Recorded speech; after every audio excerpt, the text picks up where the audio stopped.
What's up, YouTube? This is Red Develosa from Red Develosa Reviews. Welcome back to another Reviews Corp podcast, also known as the ARC podcast.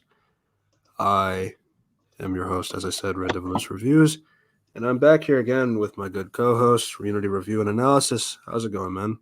I'm fine, I think there's some issues with my headphone right now, so sorry if you can't hear me and the stream started late.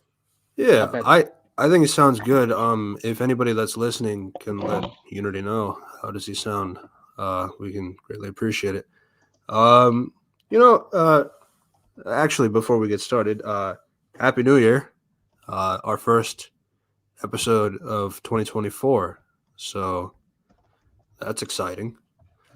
Um, well, I guess before we get started on our usual spiel, do you have any New Year's resolutions you wanted to kind of go through? Maybe not maybe like one in your personal life and one in your as a channel, as a YouTube channel.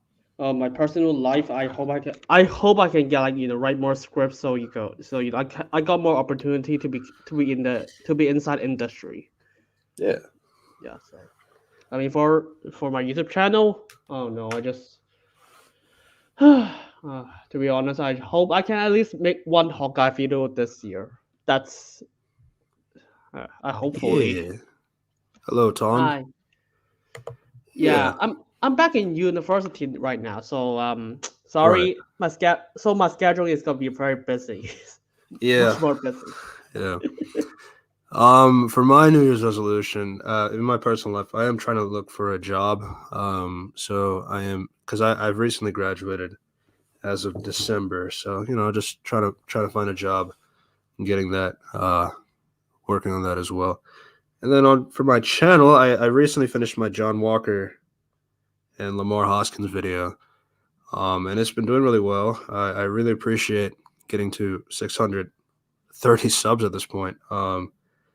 And yeah, I greatly appreciate the love and support that people have been giving. And I hope to finish this Sam video, to finish that whole series on Tefatwis, by hopefully the end of the year. Just Uh, before Captain America Captain 4. America 4 comes out. Don't worry, that's gonna be that's delayed. That's being very delayed. When is that movie? Jesus. Yeah, it says February, but it's Thunderbolts is also in trouble now. I don't know. Yeah, It's uh, I mean, the longer it takes, 2015. the longer I can work on it. So that's a good thing, I guess, on my Yeah, part.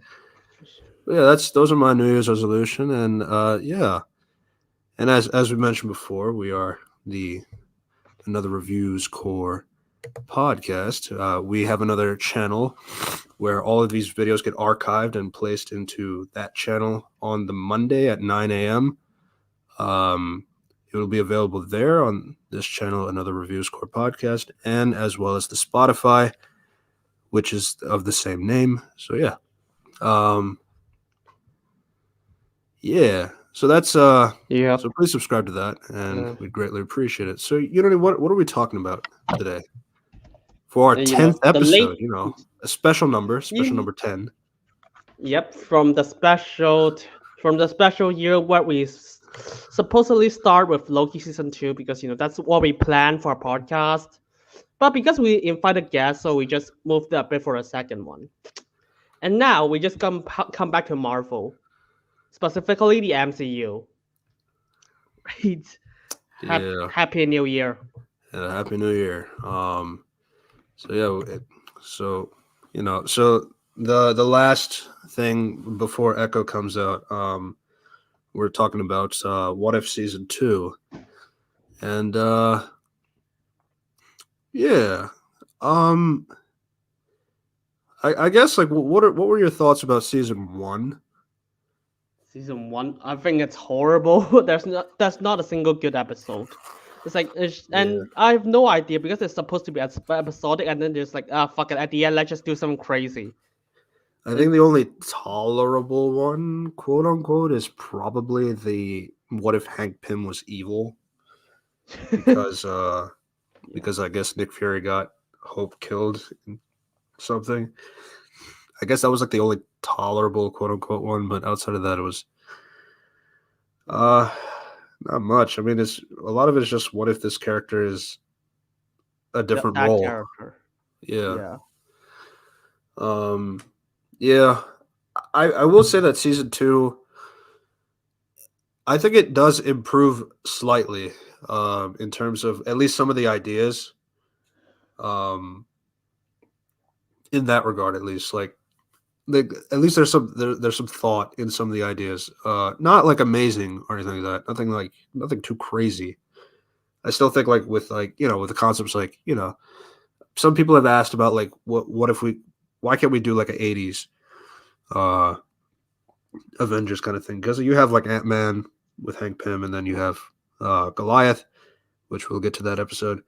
Um you have some ideas there that you can kind of work with, obviously, with like now you got stuff from phase 4 to implement. So it's like there's some ideas that you can work with, and I think I think for season 2 as comparison to season 1, I'll give it props on that front. But some of them are just kind of, I mean, so the first one is kind of like, Uh, God. yeah. I So mean, I have no idea what the fuck to think of. I mean, to be honest, what is my thoughts? When I saw this episode, I was like, wow, someone just want to do Blade Runner, and then I look at interview. We want to do Blade Runner. yeah, it's 1-to-1. I love my just to be. This won't Yeah. be the first So time they got steal from other movies, by the way, yeah. So or this other was called things. "What If Nebula Joined the Nova Corps." Um. I guess like kind of like what caused the what if to happen? Like, what was the event that was different? Some Ronan killed Thanos, and Nebula got stranded in space because I don't fucking know why. Yeah. So in Nova Prime, she basically recruits Nebula to join the Nova Corps after the Ronin has like a successful coup against Thanos, and then it's set 5 years after that, on the planet of Xandar. Uh, so yeah, she's kind of a Nova Corian, if you will. Um, so here's a few questions. So, um, obviously, there's some factors like obviously, like this whole thing with Thanos, it comes back like multiple times in What If, and then especially in this season as well, where they really, really, really want to let you know how much that the current line MCU heroes are really bad at dealing with Thanos. Because if just one slight thing happened, or one this one like thing, like, oh, Ronan makes a coup against Thanos, I guess it was that easy. Uh, or I don't know, like maybe if Gamora knew Tony Stark earlier, it was that easy to kill Thanos or something like that. I mean, it happens like quite a bit, uh, with Thanos in particular. But yeah, we'll kind of go through them as we go Yeah, along the episode. to be But yeah, honest, if you look up at what if, you're just wondering what the fuck is the main timeline so difficult to deal with the threats when the what if is just they so casually just beat the enemies. yeah, like yeah, it kind of just goes through everything. It's like shows like how much like of a bitch like the mainline heroes are, that they can't deal with Thanos when it's this easy in every other universe. Even 838 in Multiverse of Madness. If only Doctor Strange knew about the book and he can use it to kill Thanos, it was that easy. But I mean, that's this isn't really a surprise. We're kind of used to this at this point. But yeah, that's just kind of like a brief thoughts. But yeah, so basically the episode is about Nebula on Xandar as a Novacorian. And before anybody asks, no, there is no Richard Rider or Sam Alexander or any of the other Nova Corps And members that fact, you would expect. I don't know. It's always like weird when you it's like obviously, like in live action, we didn't get to that opportunity to see those two Nova Corps members that people are familiar with. So it's like I was just wondering, could the animation like deliver on that? They can't even do that either. So yeah, I don't yeah. fucking So know because those characters everyone aren't was it. so. They're not in there. I have But no yeah, I have no fucking clue because like each episode is supposed to be like what $25 million, and this is how it looks like. Where did that budget? Where did the money came from, or just went to? some of the action scenes, I will give it that. I don't know. It's like because I've been watching anime before after I watched this show, and then it's like wow, those looks better. One of the anime I watched is like in 2008 with way less budget. There's some real dick riders for the show. That's Yeah. true. That's true. Good point. Good point. They could have just cut the scene where Thanos was melted, but they really just wanted us to see that. Yeah. Or you can just have Ronan betray Thanos, and Thanos didn't die. They are still fighting for some reason. Just like there's so much way. There's so many ways, but they just really hate Thanos in the show. Yeah. I mean, well, so one of the other things is like, honestly, Ronan killing Thanos doesn't really do that much for the plot. Because I mean, like, obviously, like it makes it so that Ronan is a threat, quote unquote. But like, honestly, Ronan is still a bitch. Like he's a bitch in the MCU. He's a bitch in this episode too, and we'll discover why. But yeah, I mean, like it follows the tradition that Ronan will always suck, and honestly, I'm glad that's the only consistent thing about this episode. But yeah, I think like what you wanted to mention because like honestly, like there are some elements that I didn't mind about this episode. Like I liked Howard the Duck, unironically.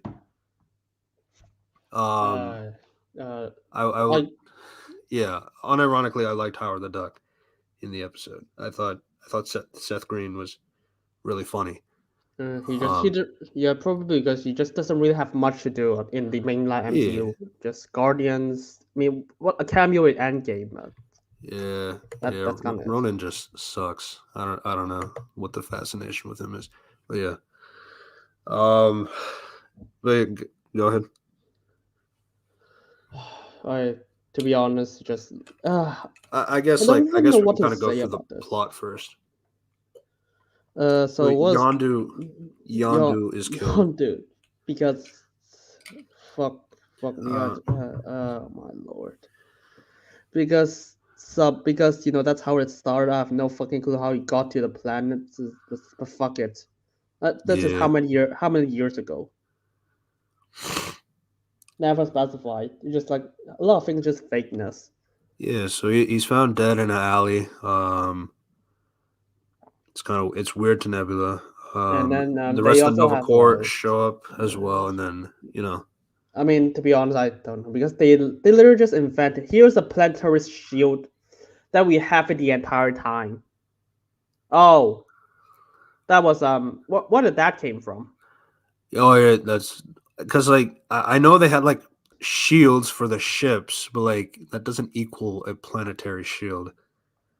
Yeah, Um, and then like if you tell me like oh, but this is like set 5 years after the Guardians won, so it's like that's why that so was like that caused more problems. they can repurpose the thing for the ship and for the planet. Like that's still not the same thing.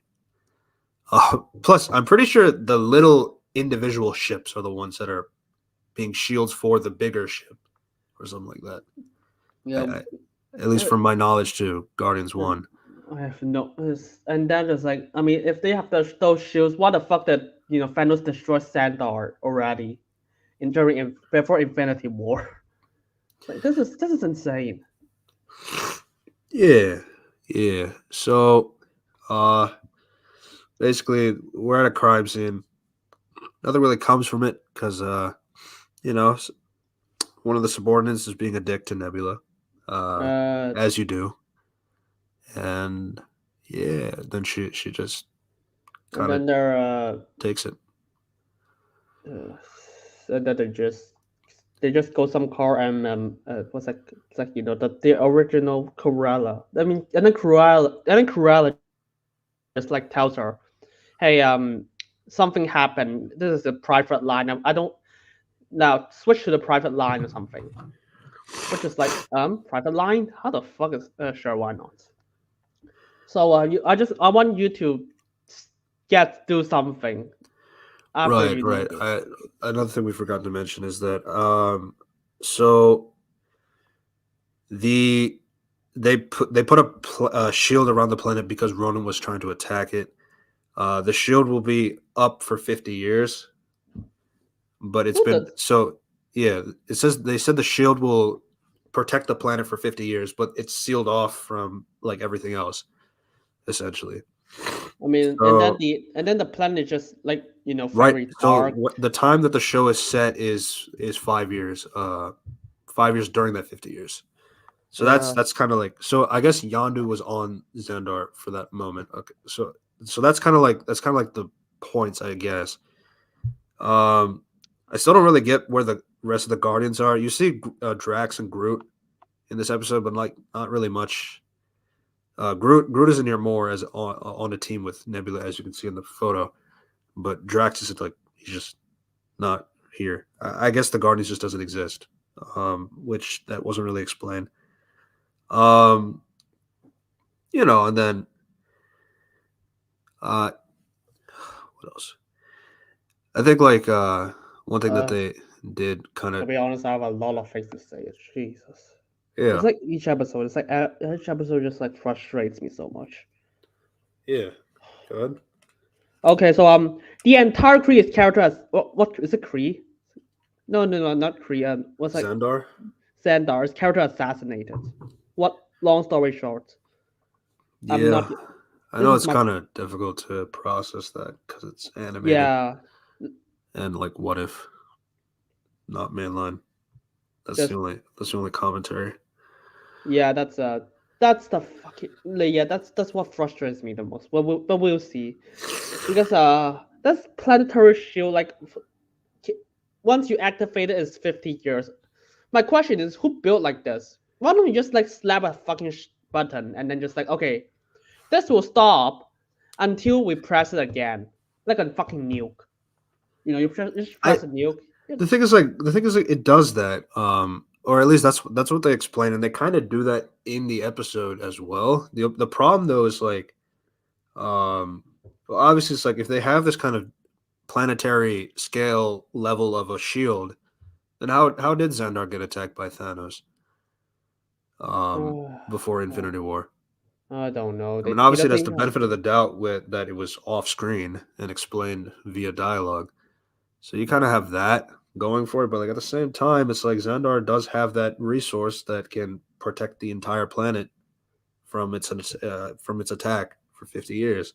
And the other thing is, this shield is not just a shield. This fucking cover the entire planet dark to the point sunlight could not even get in. You can't even see the sun. I was like, what? You destroyed the entire planet. Who built like this? Yeah, but they What they do needed you? that Blade Runner aesthetic. I was like, this entire plot is just broken already. It's like, okay, here's a shield. It covers the sunlight, so the planet dies. It's like what Maze Well, yeah, Runner? but you see, we saw the Marvels, right? There's no sunlight for 30 years, and that planet is Jeez. fine. I love So writing. yeah, Uh, um, yeah. So that's basically kind of your setup for the episode, and then obviously, like we talked about, Yondu's body found in an alleyway. Nova Prime is like, trying to investigate and all that. She learns that Yondu was kind of locating codes to open the planetary shield. Uh, so so she has that conversation. She comes to the conclusion that she needs to talk to someone with a Cree knowledge to basically kind of yeah, go through it. so basically, Cruella just told her to do something because because fuck it, she just really needs her to. So she breaks in the prison stuff. Go to standard procedures because you're a fucking cop. You have all the licenses and just bring this prisoner because fake reasoning. Nah, nah. Let's just do it in the most dumbest way possible, most risky and dumbest. Yeah, Basically, just so what she decides to do is to break out Jan Rog, the Jude Law from Captain Marvel 1. Um, so I didn't know that he was arrested in Xandar. Um, but to be fair, she does explain that he does. She caught him, so I guess it was a different. I guess he escaped from Hala, and then she got captured again by Nebula. I guess, though. I don't know. I don't know the timeline on that part. and then there's a fucking what's this? But her What's logic is that because he's a Kree soldier, he's like skilled at hacking or something like that, hacking Xandarian tech. I guess that's how that makes sense. I don't know. I guess they were just excited to have Jude Law voice act. uh, Surprisingly, I hate just and then so they just do stuff. To be honest, that this episode of zero characterization is insane. So it's just so plot heavy and just intrigued. So they break into this facility, which is like, why is there even a human size, which has a human size store? And well, fuck it, basically, that's basically Mission Impossible Rogue Nation.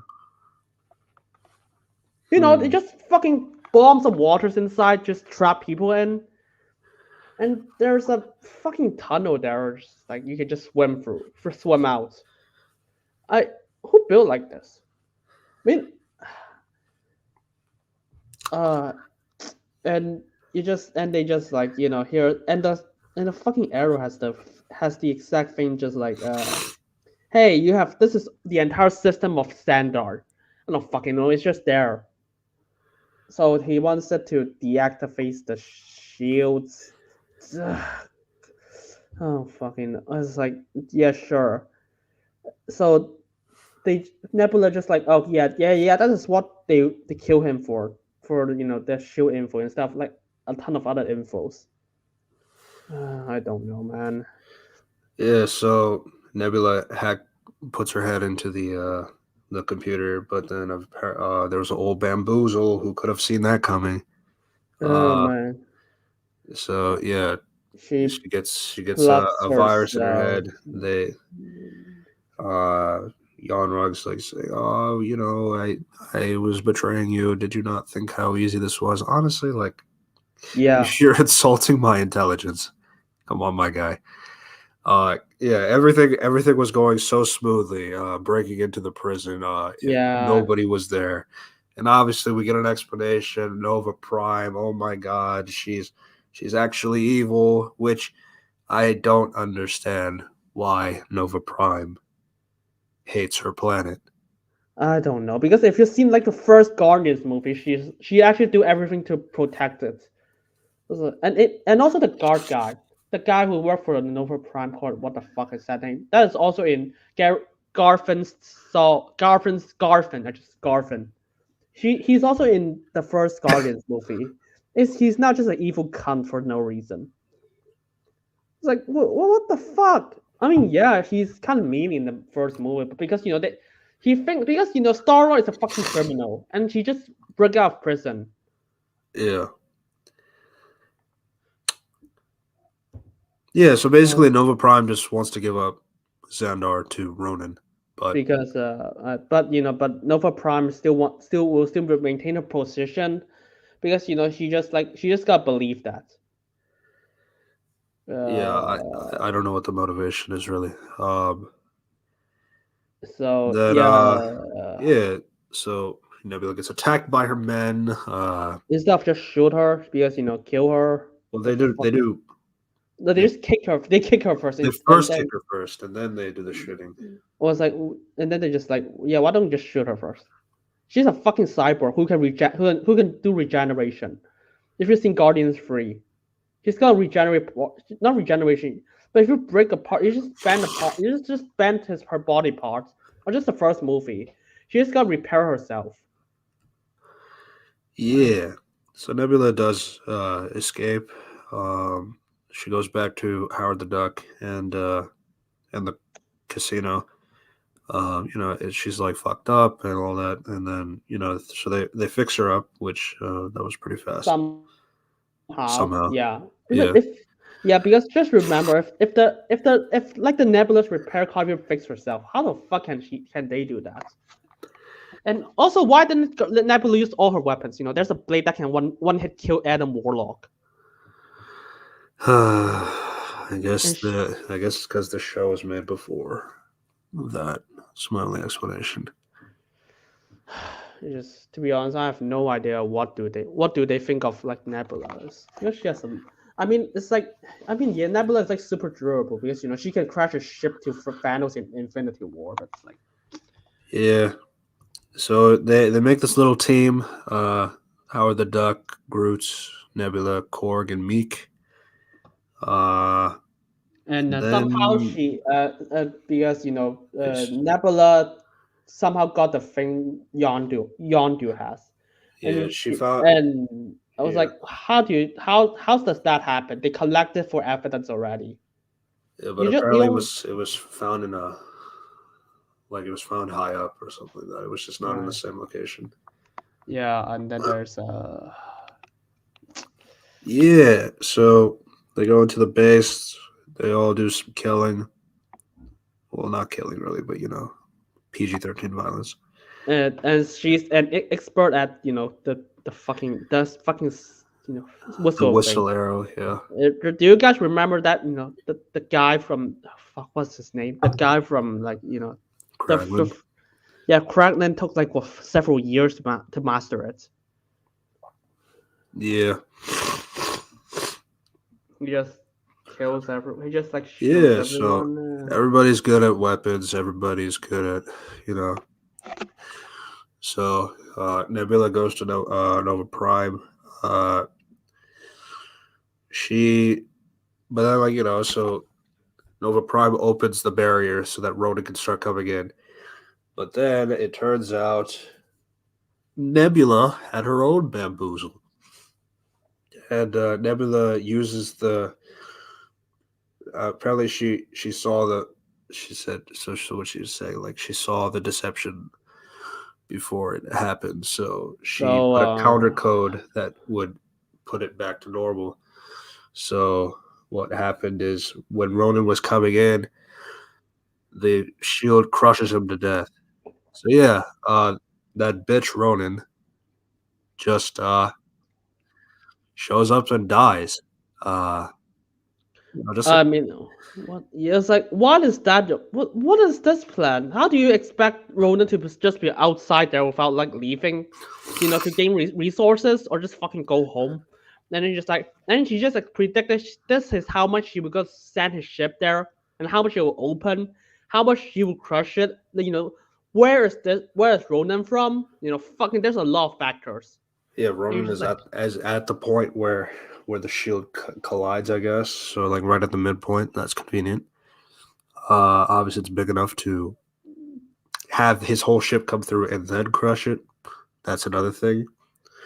and At the then same time, yeah, the bitch Nebula. Donan, the bitch Ronan dies like a bitch. So it's pretty consistent to me. So at least they got Uh, one thing right, that he will always suck. So yep.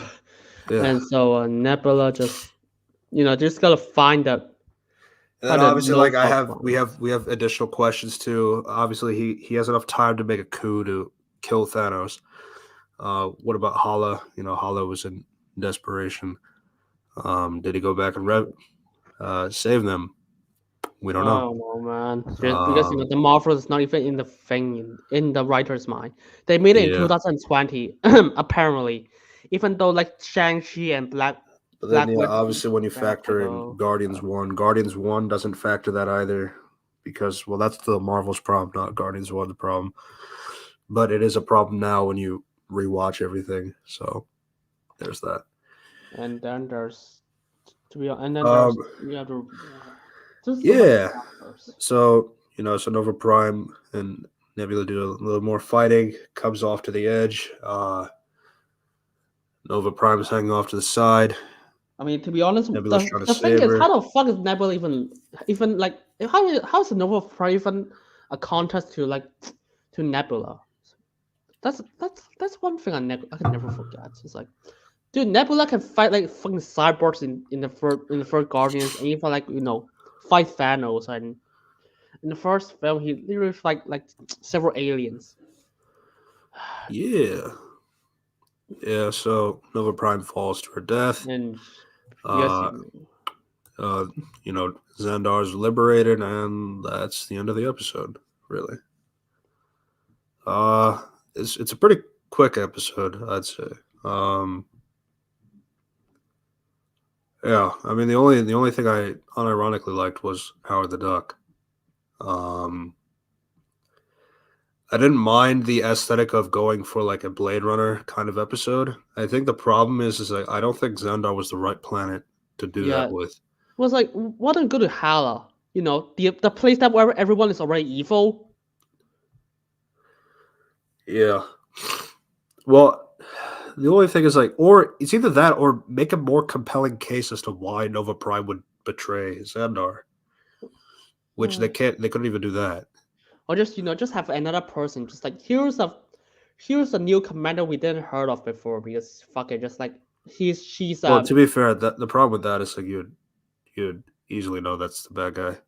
yeah. Um, I like again.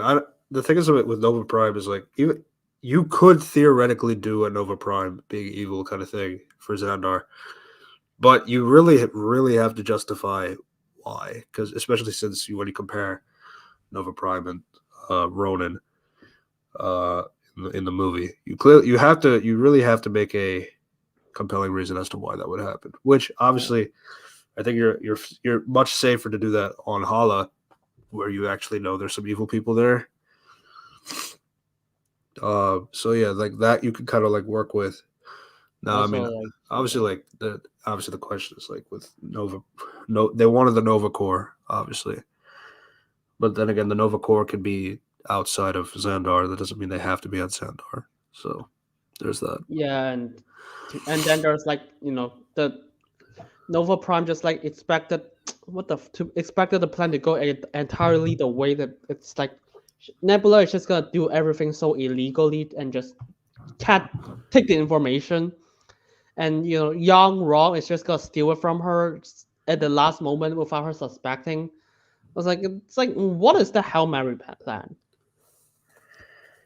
Uh, I mean, what? Let me explain the thing. You see, we need a half human, half android thing to do that. I was like, wait, why don't you have one already? Just have right, one that right. is brainless. That's something we missed. She said specifically that they needed this specific kind of mission that her and Ronan had relied on having a cyborg, which is what Nebula is. I mean, it's like, what? You can just say that you need So it's someone like, like, and then there's also like my other thing is like, so you've shielded the planet for 5 years. For what then? I Because don't like, know. because they said that basically her entire existence on Nova Corps was based on this kind of you know, well, maybe grooming is not the word, but like, like obviously like she was coercing Nebula her entire time, obviously to put her on the team, get her this high position, get her like, like have Nebula be that intertwined with Nova Core and all that stuff. So like that's kind of like the plan relies on Nebula being on the team and enough for 5 years. But then my question is like why didn't you just let him destroy the planet if that's all you wanted for 5 years? I mean, it's like, I don't know, because like Nova Prime is like, well, Rona would definitely agree with our deal, even though we know that he's gonna want to destroy it, and and then there's like Yeah, and it's just one of those fucking contrivances like, Thanos. oh, it's like I need this very hyper specific kind of thing, and Nebula just happens to be that person. So there's that. Uh, I mean, obviously, like with some plots, you kind of need to rely on. Sometimes you want to have the special being that you have, and you want to have that connection to the plot and that kind of aspect. It is just kind of silly, Xandar, because we know Xandar has some sex robots. So yeah. are those not robots? as well. So Yeah, I mean, to be honest, you can even do it on the planet from the gold people. I mean, that's an even better bet than like doing it on Sandar. yeah, I think Hala is a better suggestion, obviously, but like obviously like you'd have to rework around, you know, having the Nova Corps out there, somebody betraying this whole concept of a shield. I mean, Ugh. Ronan probably isn't the villain for that, because Ronan sucks, as I keep mentioning. But because yeah, Ronan wouldn't attack Hala, so you kind of need to figure something else out. Yeah, but I mean, obviously, like if Blade Runner is the only guideline, then yeah, one of those two planets could be the point to use. But yeah, outside of that, it's like there's really not much else to say. Yeah, dude. Um, It's like this. Every episode just start off with substance. You can really tell. That's what I think yeah, about it. and none of these characters come back for their anthology crossover or whatever. So it is kind of isolated from everything else. I But yeah, agree. that was episode one. What if Nebula joined the Nova Corps? Um, Oh, I need to get some water. yeah. I mean, overall, it's not very good. Pretty poor. But I'll say it's probably I think it's better than the Captain Carter first episode one. I think I'd have to think about that. Um, because obviously the Captain Carter one is just what if Captain Carter, but what if Steve Rogers but Captain Carter instead? Um, and then worse than that. So there's not really that much benefit coming out of that. And then obviously, Captain Carter's the prime, uh, the face of What If, which is one of the weirdest things ever. But that's a different conversation. Yeah, we will get to that. To be honest, we're just gonna generalize a lot of episodes. I was saying, like, what do you think about like this episode versus the first episode of season one with the Captain Carter one? I don't know, man. I mean, it's like this episode just like feel like just like I want to do something completely different that has nothing to do with the concept of what if because I don't know. The first episode is just a retelling of the first Captain Uh, America movie, but like yeah, way worse. And yeah. this That's this why. one, That's why I thought this one was better than that one because like at least there's some creativity involved in terms of like a what if at least. yeah, probably better. But Yeah, like that's so loose though. That's yeah. But yeah, that was the first one. This is the second one is what if Peter Quill attacked the Earth's mightiest heroes? Honestly, I think this is the best one of this season. Well, it's either this one or the Sakar one, I would say. But it's basically like basically it's 1988. Um, fuck. so the the Ravagers. So obviously in this what if it's like what if the Ravagers did take Peter Quill to Ego instead of Yondu having the change of heart. Um, Uh, so obviously Ego is like urging his son to expand the universe and all that. Um, yeah, then we learn like 6 months later he's coming. Peter Quill is like coming to attack Earth. So in this timeline you have in the 80s you have old Peggy Carter and old Howard Stark basically recruiting the likes of Goliath, King T'Chaka of Wakanda, uh, Dr. Wendy Lawson, also known as Captain Marvel, and Hank Pym, who also brings his daughter along. We'll come back to that. And the Soviet Union also gave the rights to utilize the Winter Soldier. as well for this mission. And yeah, that's your Avengers team.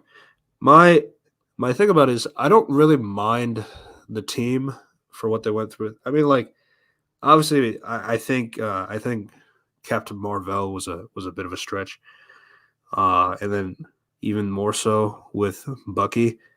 I mean, they kind of explain it like the Soviet Union is just giving him because, like, obviously with Peter Quill, being a threat and all that, like a god kind of like threats. It's like by any means necessary to protect the Uh, planet. right. So, so there's that. I mean, by the way, there's fucking Howard Stark said, "Oh, there's the rumor that the Winter Soldier is Bucky Barnes." Say, "Oh, fuck you!" I was like, "Why is that never a thing in the Winter Soldier?" Yeah, I mean, most people know Bucky Bart. I mean, most people know the Winter. Not most people.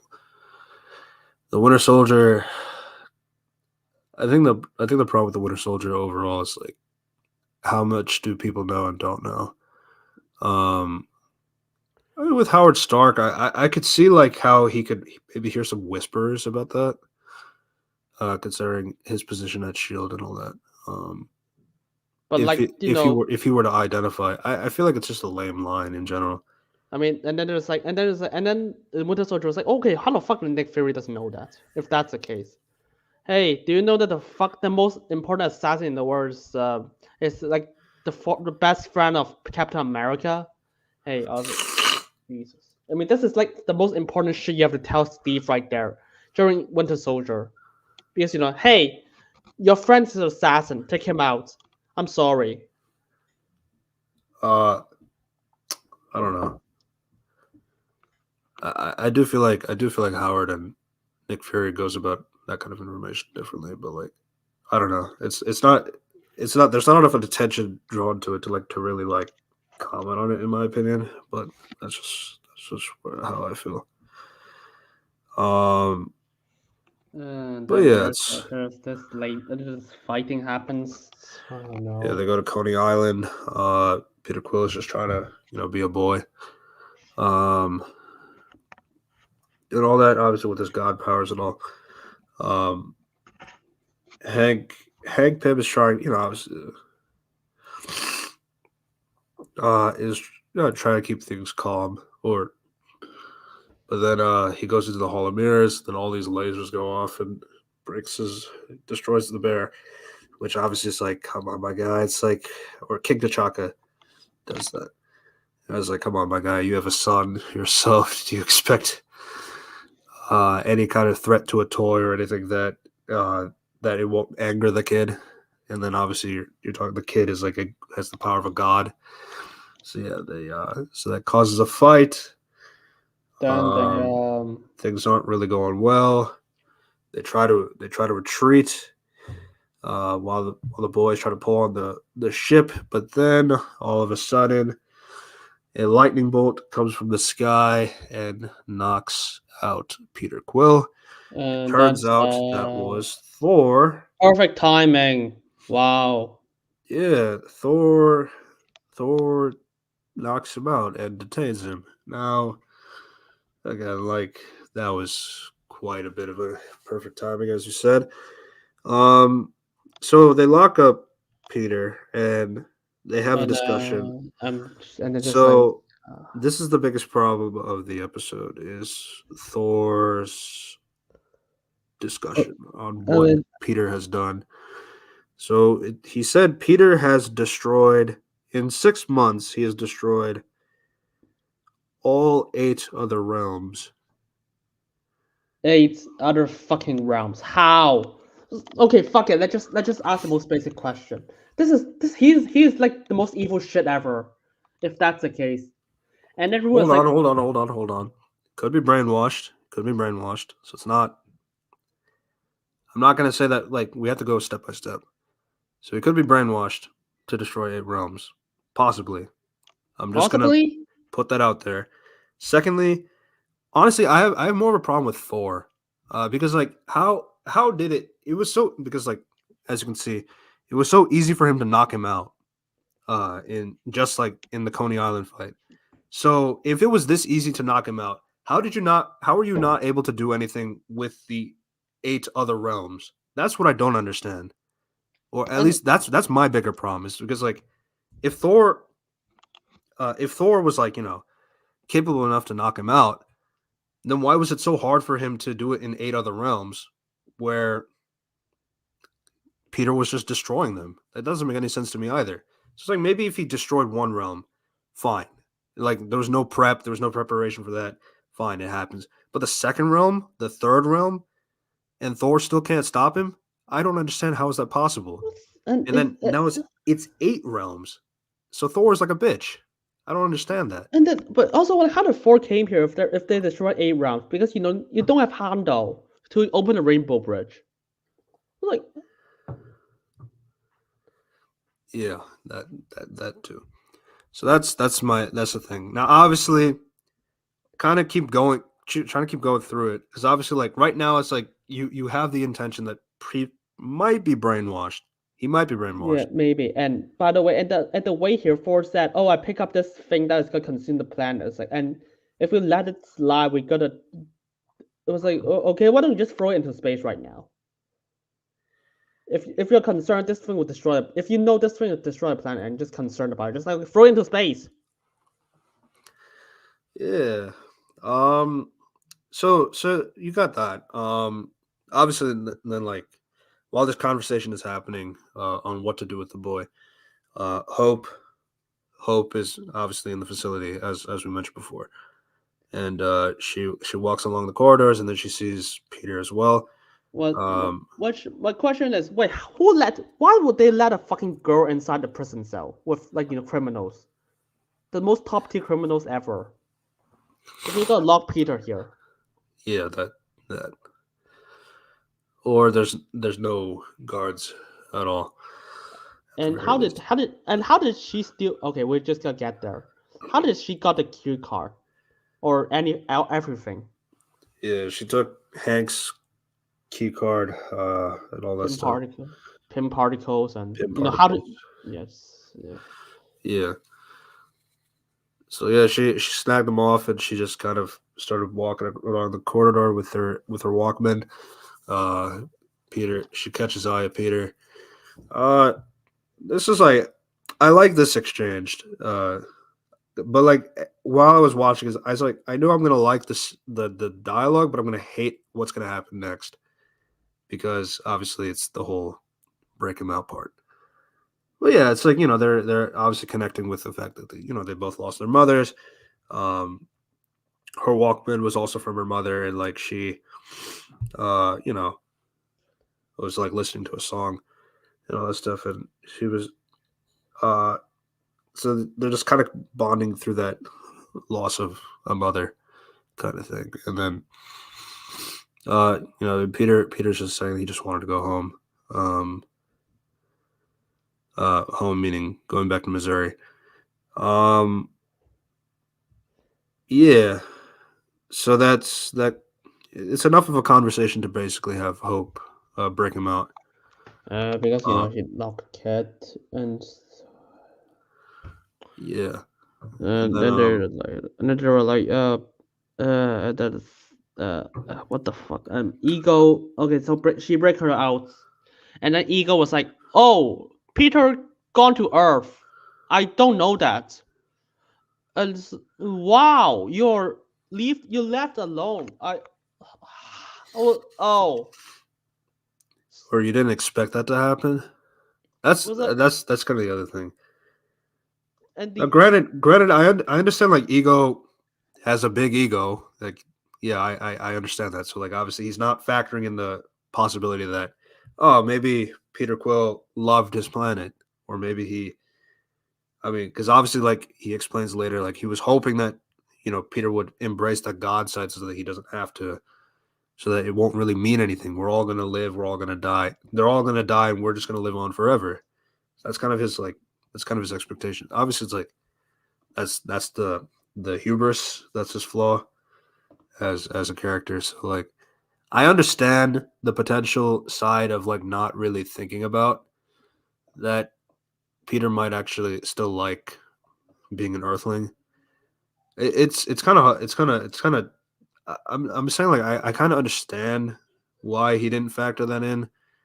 Um, but but that can kind of go either way in our discussion, so I'm not sure. Um, yeah, I mean that's kind of my thing with at least with that part of the plan. I still don't know how much like well the other thing is like we don't really know what the nine realms really means. Like, does it mean the nine planets, which Pluto? But ignoring that, which obviously it probably shouldn't, because then otherwise the solar system would not function Uh, if it was all like that. So I don't really know uh, what that really no. means. I mean, then everyone was like, it's like, oh, my dad is controlling me. I was like, okay, you're still destroying eight planets or eight places for all you know. Well, yeah, but like at the same time, it's like I mean, obviously, like there's the whole conversation later with Hank Pym in the graveyard. But like before we get there, basically, basically, Ego's on his way to Earth. Um, Where? Earth. Ego said, where? And then the computer said, Earth. According to his ship's log, the vessel was compromised by an enemy combatant before sustaining catastrophic damage. Why can't I contact my son? Why can't he hear me? Peter. I was literally reading the dialogues. Basically, okay, so this means Ego do not know what the fuck is Peter doing. He's basically all we know is like Ego just falls asleep and Peter just left. Peter just left. I Okay, don't, this I don't, this I don't, fucks everything, by the way. I don't think so because like the whole thing with because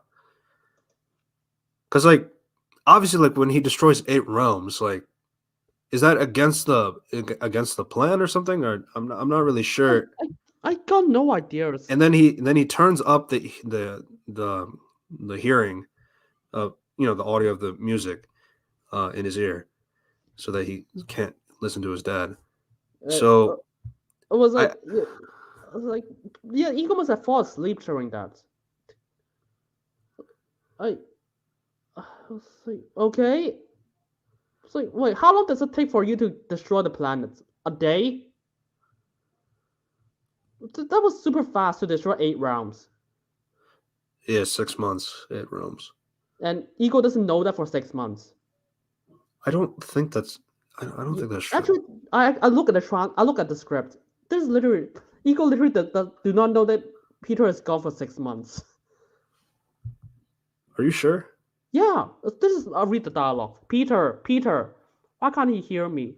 Why can't I contact my son? The computer said, according to his ship logs, the vessel was compromised by enemy combatant before sustaining catastrophic damage. No, but that was when him coming to Earth.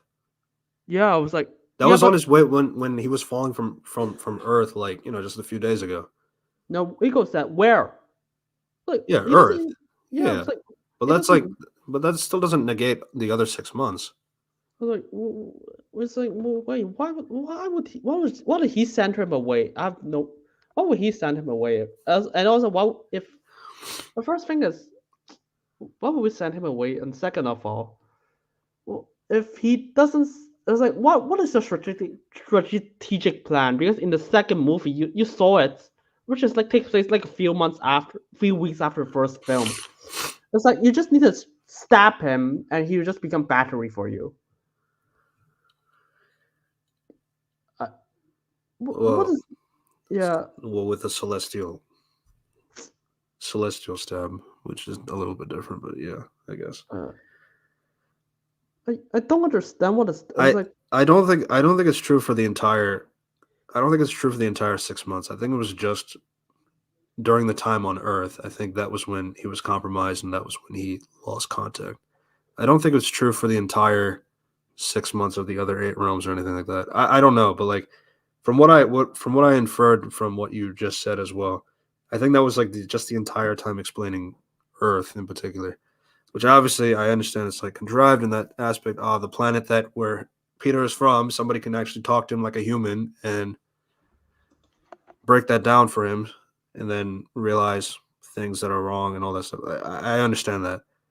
It's like, I just don't think it's fair to like exactly say that it was not true for the entire time.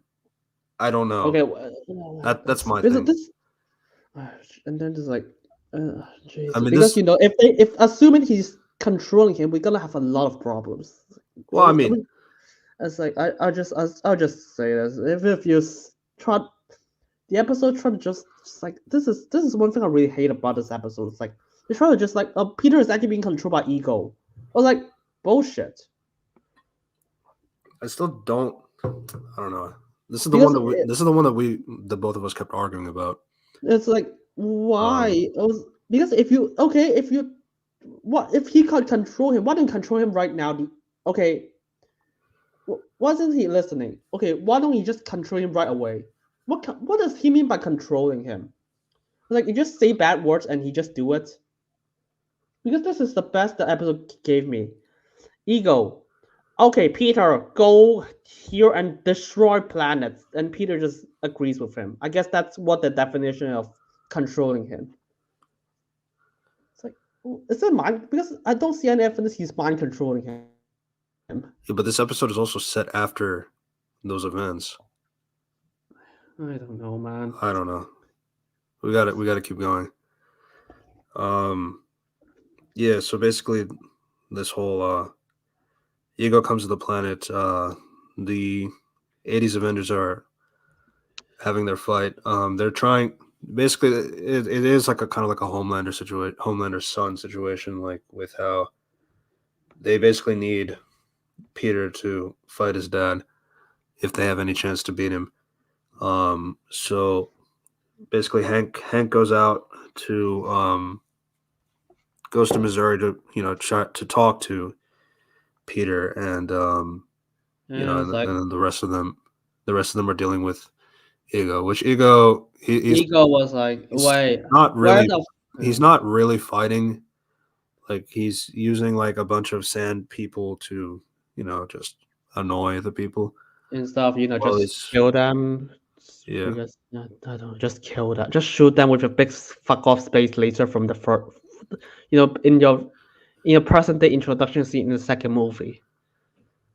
Yeah, and obviously, like one thing that I mean, I like the exchange with Hank Pym and Peter. Obviously, like they're both relating to the fact that they lost. Well, he lost his wife, he lost his mother, so they're kind of connecting on that. And then obviously, And like he's trying to, you know, the Peter is like, oh no, no, I don't have any family left. yeah, and then Um, Hank is like offering his household to like take was care of him and what all you that. was like, no, you have a uncle, you have family, no, you have like uncle, aunt. It's like wait, Guardians 3 is a thing. It's like Guardians 3 is no, not a thing for this show. Jesus. Yeah. I mean, yeah, Peter still remembers who they are and where do they live for some. It's like this is insane. Yeah. So yeah, he's offering his hand. What? Meanwhile, what's happening in the background is like, so during different points, the Winter Soldier has like a few lines of dialogue. Um, to kill the boy. Um, and he has a gun pointed at Peter's head. Howard Stark is talking to Bucky in the comms, and so basically, these two conversations are happening. Hank and Peter and Bucky and Howard. Howard is basically using all the cards that he knows about Bucky. He knows about Steve Rogers. He knows that Steve Rogers wouldn't do that. Wouldn't let Bucky do this to like kill the boy. Um, yeah. So that kind of thing, it overwhelms Bucky to the point where he doesn't shoot. And then obviously Peter's on their side. He goes and deals with Ego. And Peter just gets a power boost because you know that plant thing and kills him Yeah, because he hates his dad now. I mean, yeah, he should way long ago, but you know, fuck it, you just got to destroy 8 rounds first. Yeah, I don't know. I Yeah, I mean, this is the episode that we argued the most about. Yeah, so that's pretty much how it ends. Honestly, the interesting part about the episode, honestly, that I got out of it is, uh, Bucky Bucky leaves his programming in the '80s, and honestly, that seems more like an interesting what if idea. If Bucky's programming ended earlier, how would that change and all that stuff? So that was. I mean, that's like one thing that I found interesting about the episode. Um, and yeah, that's just basically how it ends as well. Um, yeah, Peter's with the Pims. Um, Thor is trying to. Thor has some other threats to deal with, which the Avengers all kind of agreed to go and help him out with. Um, Yeah, that's the yeah, episode. that's pretty much the episode. Again, this is the one that I think it's like either like the best or the second best of the season, and I think Unity probably feels that as well. I don't know, man. It's like But to be honest, there's not much to pick from. Probably like the Iron Man one's the best one. Gamora. it's one or the other, yeah. Yeah. For me. Um, but yeah. Oh, that's an Incredible Bulk. Well, I mean, according to them, it's not. It's called the Ravager, but yeah, yeah. So this one is basically what if Happy Hogan saved Christmas, and we get a villain that we haven't seen in a long time. Justin Hammer. Yay, because his I don't know how. Oh yeah, so he escaped his prison for some reason. Yeah, Okay, this has nothing to do with something. which honestly isn't the craziest thing. Yeah, to be honest, this episode has nothing to do with any events from previous movies. It's just That's a good reference. Well, it ain't part of the purple dinosaur. That's a good one. uh, yep. So, just it has Yeah, nothing to so do with the basically, episode. it's Avengers. It's Okay, yeah. And by the it's way, Christmas Eve. I saw this episode. I was like, wow, you are ripping off Die Hard, and the creator said, "We are doing Die Hard." I was like, Yeah, I I was mean like, they even "Yo." referenced Die Hard in the episode as well. He's I was like, oh my god. Oh my god, because Darcy is a reference machine. But yeah, basically, Happy Hogan is assigned to oversee the security at Avengers Tower for the annual party. But Justin Hammer takes his henchmen and breaks. Well, they broke him out, and they assault the tower for Stark technology, And and they to want specifically get a Ultron. sample of Bruce Banner's blood. I was like, why the fuck would you do that? Why the fuck would you just scream, yo, I'm guilty from the top of the roof? What do you mean? Wear a mask or just, hire the henchman to do that? Yeah, I mean, Justin Hammer being like over the top is kind of his thing, so I'm not really surprised that he doesn't give a fuck. I mean, I don't know because I recently rewatched Iron Man 2. Not recent, but a month ago. It's like he's the one he doesn't want people to know is that he's guilty. Yeah. He wouldn't. Yeah, that's like. I guess my only thing is like I guess the to be fair part is like this is after he was arrested, so it's like it's kind of like it's kind of out there already. He broke out. There's nothing else he could really do. But yeah, I mean, I don't think there's any reason to re-reference that again. But yeah, that's my only comment. But he's just very open to be, that guy who wants to ruin Christmas. He calls himself the villain, the bad guy. Yeah, that's just the way he speaks. Um, I'm the Grinch. Here's the coal. All that mumbo jumbo. So yeah. And then this guy Um, hacks Stark technology by plugging a random iPad. yeah, a random iPod.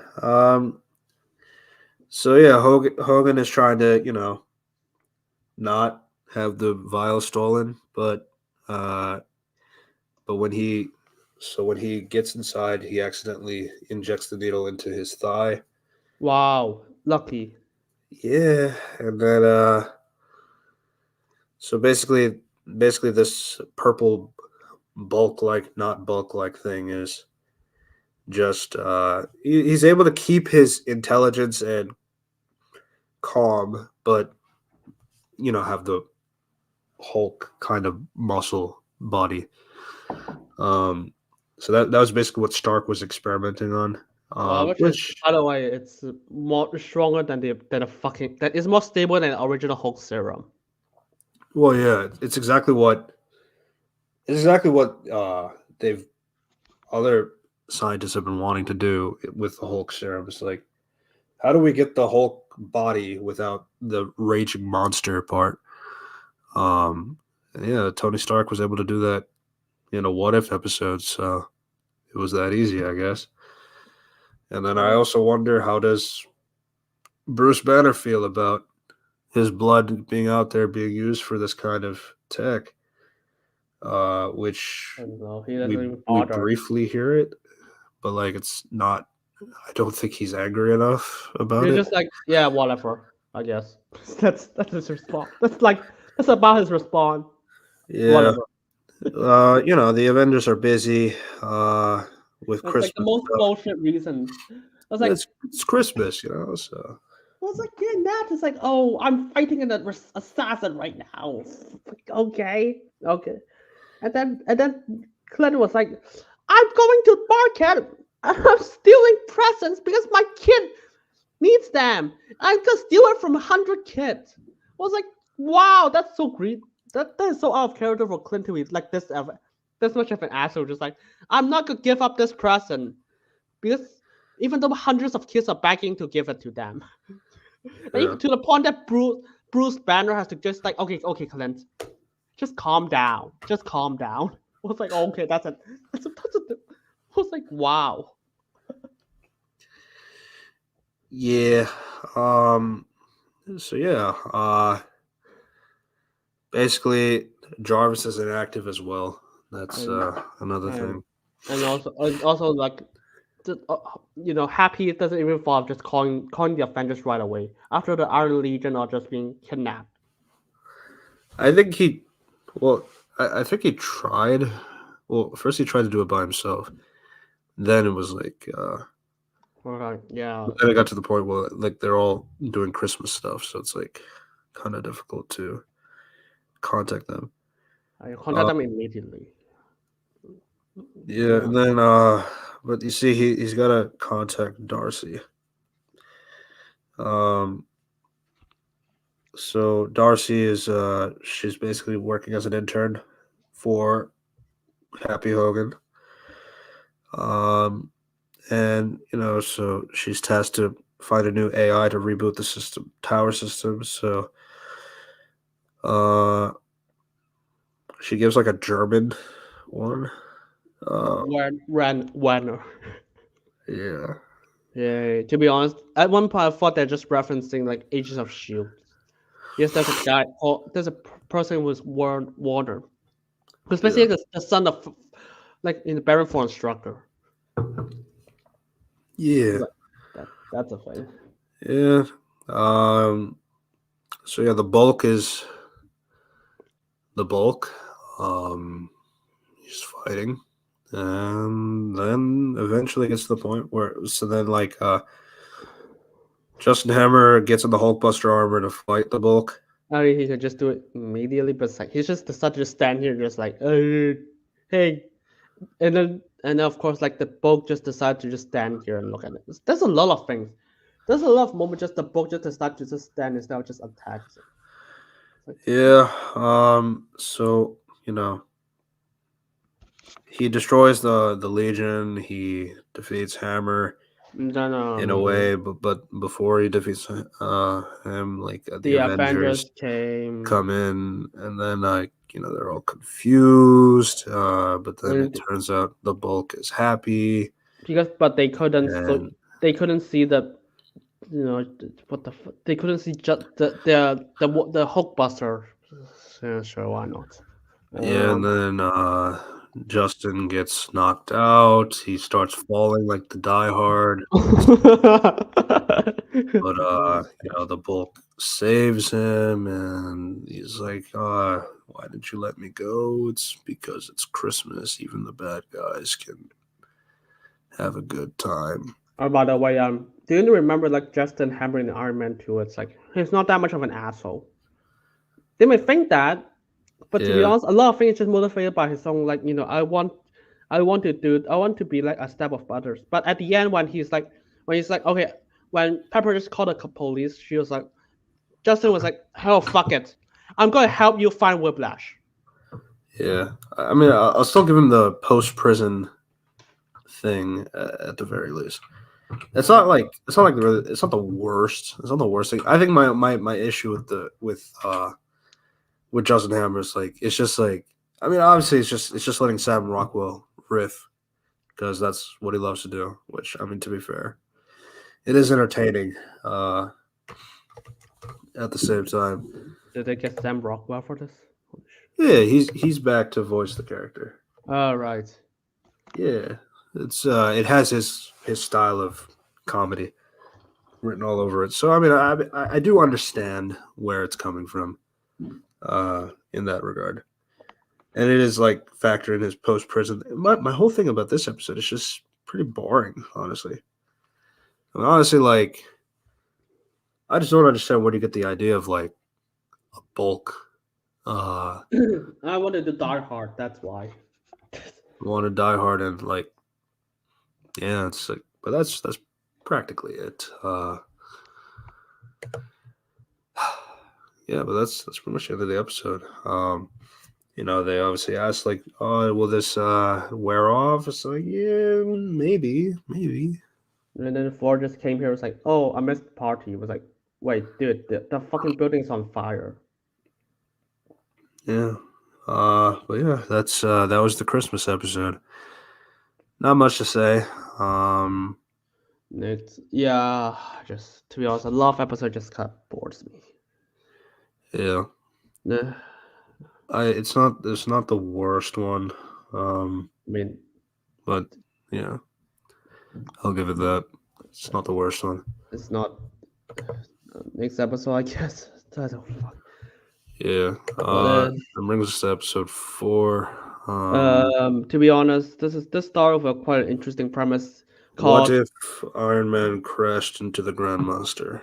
Well, no, the interesting stuff is what if Iron Man never made it back in at the end of Avengers? It was like, wow, could be interesting. We could see like how would the world act without the Iron Man after the Avengers? Like how would they react it? But instead, they put this just like, okay, what if we use this to just like have Iron Man just throw it into like Scar? Yeah. Basically, after Tony sends the nuke into the ship, instead of falling down into the hole like he does in Avengers, basically it closes up before he can return. That causes him to go across the multiverse or not Yep, well, across the universe and like land in Sakaar. because some reason. Yeah. Uh, yeah. So honestly, I did like that. I did like the idea of how this kind of happened and like kind of like that. I mean, I don't know about the whole like one person in a Iron Man suit going across the multi traveling thing from Guardians 2 and how that works for him to go into Sakaar. Uh, Don't. I mean, outside of yeah. that, like honestly, like I didn't really mind the idea of him like of something happening in the sense like Yeah, that's true. It yeah, in the comics there's like a Happy does turn into like a thing called the Freak. And then they reference him as the Freak. Yeah, in the comics it's like it's more like it's like a giant human in a sense. It's not really much like a yeah. It obviously looks like the Amazing Bulk, uh the fan made film, but it's not meant to be the Bulk. Because Marvel doesn't own that character. Well, Marvel owns a Bulk. It's just not the Amazing Bulk. If that makes sense.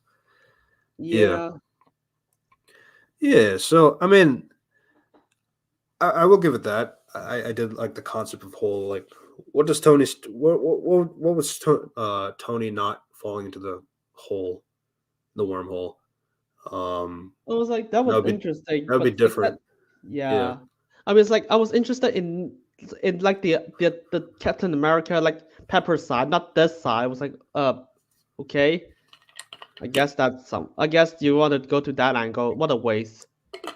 It's like this is like one thing about the what ifs. It's like every episode has to have some like grand fight scenes. It's not actual what if like exploring the consequence if that happened. yeah. Um, yeah. So basically, uh, Stark lands on Sakaar. Uh, there's on that planet now. They basically do like a death race. And yeah, and there's like Uh, good stuff here. I actually quite like Tony here. It's like there's like okay, he saw the TV. It's like okay, the world left. They assume that he died. He's sad. It's like but at least at least they're safe. That's nice. I like that. that's then obviously like when the race is happening and it's like mayhem, all that stuff. Stark gets to the point where he jumps in to save Korg and from being killed by one of the big Cthulhu Yeah, elephant thing. Um, yeah, so it's like Tony Stark is trying to protect others, um, even at the risk of his own life. So yeah. you got stuff like that. I Gamora mean, is Gamora is here she was for sent by Thanos to kill Stark, and because I he. have a this is my massive problem with the episode is because well not just the fact that like Gamora just finds Tony Stark so easily on Sakaar. Uh, well, that is a huge problem. And my The biggest biggest problem is problem. like it kind of does make sense for Thanos to send Gamora out to kill Tony Stark or to capture him or do anything like that. So then you question in the mainline MCU, why didn't that happen the entire time between at least between from Avengers 1 to Guardians 1. That's like a 2-year window where there could have been at any point where a green alien hot woman goes and kills Tony Stark at any point. And if it was this easy for her to find Tony Stark on Sakaar, what makes it any difficult for her to do that on Earth when where Tony Stark was? Uh, So that's the biggest problem with this episode. It's like it introduces this concept of like, oh, Thanos can just send Gamora anywhere to kill Tony Stark or capture him, or at least in some regard, find Tony Stark. Yet that's not what they do, and that's a huge problem to consider. it's like That's a problem for it's the that's a problem for the mainland MCU. Not well, yeah, that's to be honest, my problem is like okay because this is supposed to explain what the Gamora and the last episode of last season of whatever. I mean, the more I did not finish when I finished this episode, I was like, wow, I was even more confused. this episode didn't explain that at all. It was like, yeah, I was like, if anything, I was convinced they should the Watcher should get Tony instead of Gamora, Yeah, that part, and like the other thing too is like she doesn't even wear the gold armor. or have the Infinity Stone destroying machine. That yeah, like this episode really does not explain. I mean, I guess they have like the thing like where they kill Thanos, but we'll get to that. But this episode really just justified why the Watcher should have got Iron Man. It doesn't really do anything for Gamora. Gamora is like a secondary character in this episode. So I don't really. And the Watcher prefaces this episode by saying that, you saw this one person on the team, but you didn't get to see her story. You're right. And even after watching this episode, I still didn't get to see her story. So, oops. Yeah. Yeah. I mean, okay, so this episode, like after they fucking the Grandmaster put that, like after Tony Stark stopped the Twisted Metal race, he he got zapped, but he got put a fucking collar. Well, but Gamora comes in, then they Yeah. zap and put them in, and then they put them in a bedroom because there's clearly a lot of chemistry between And Gamora then, and Tony Stark. Which, okay, that's fair. but why? How is Croc there? Sure. Yeah, third wheel, I guess. Maybe they're into DP. Who knows?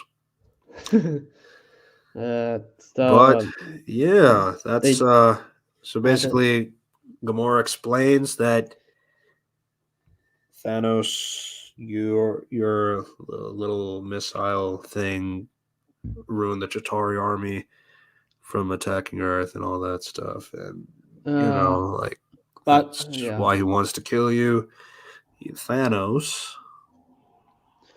Um, Uh, so Obviously, they have a the thing about like Tony is like within character this entire episode, I would say. Which honestly, that's why I think that's why people rate it so high.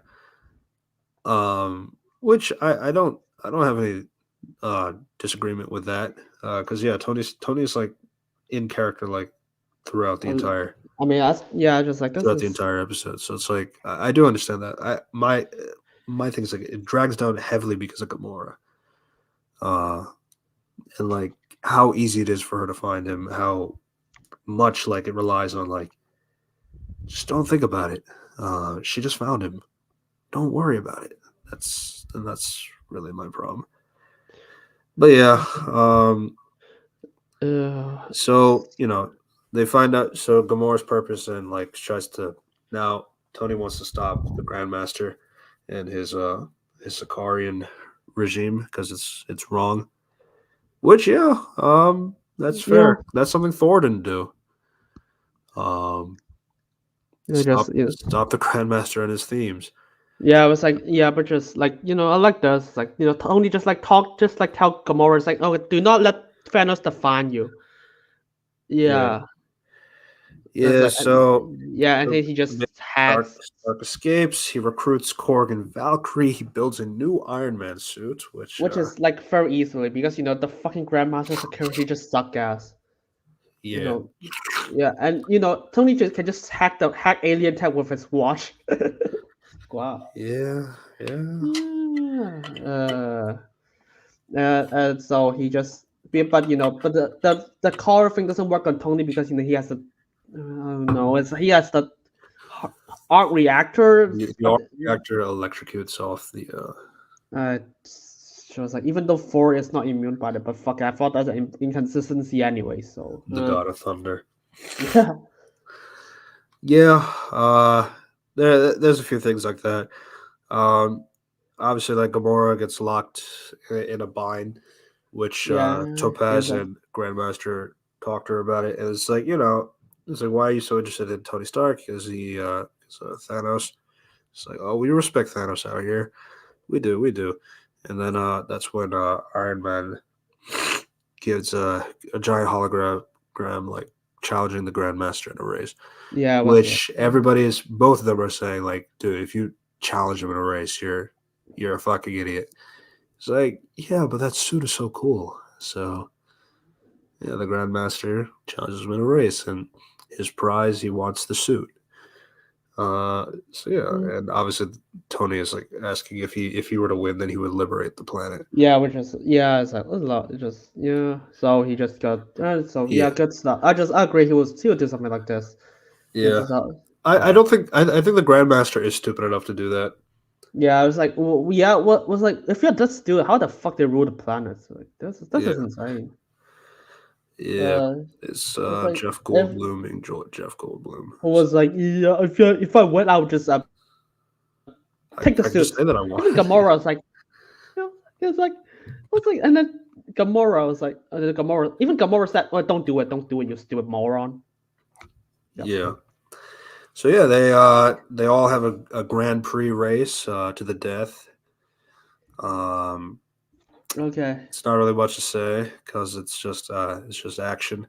Obviously, during the fight, during the race, like uh, Tony's talking to Gamora, like trying to talk to her about like I mean, which is don't like, yeah, it's like there's some good dialogues before, even before that. Was like, it's just like there's some dialogues. I was like, oh, Tony is like said, what did that have got against me? Tony, you destroyed his Chitauri. You rock that was Thanos. Your victory might have been glorious, but this was also short victory.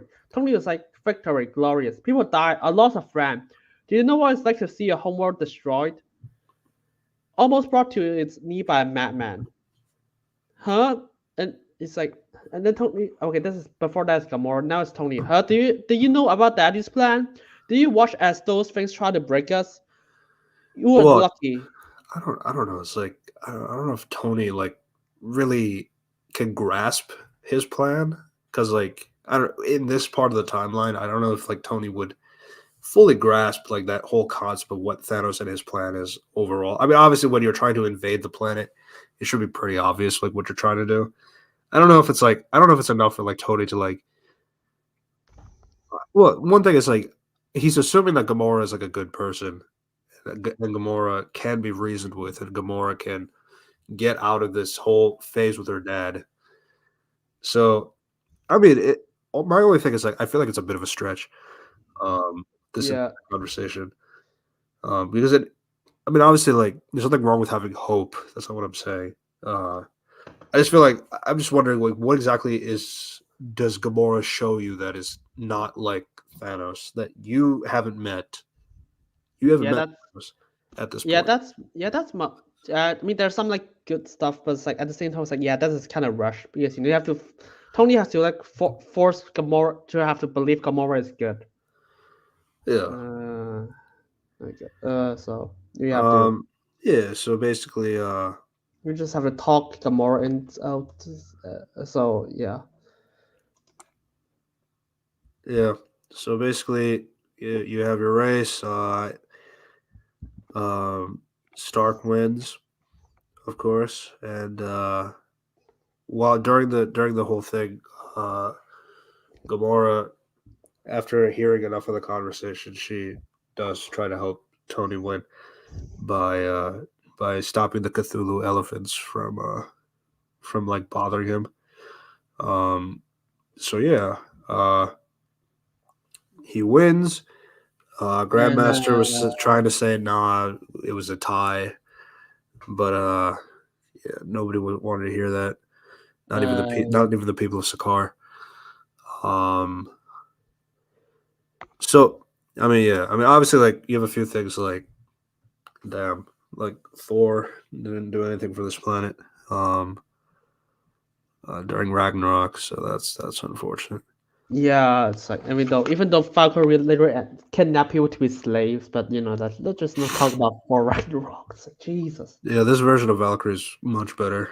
Well, at least because they didn't explain that part. So They just say because she Valkyrie. is also participating in the events as well, so it's like Yeah, there's no reason for Valkyrie to be seen as evil if she's like I mean it's like maybe if it's she's just also treated as a slave. yeah maybe just episode just like oh maybe that's happened before that. So it's like yeah sure I can buy that. Maybe, yeah. Yeah, it's like so You just saved Valkyrie unintentionally. yeah. uh, So yeah, they just or yeah, that's like what that's there's this is the most praise I have for What If in general.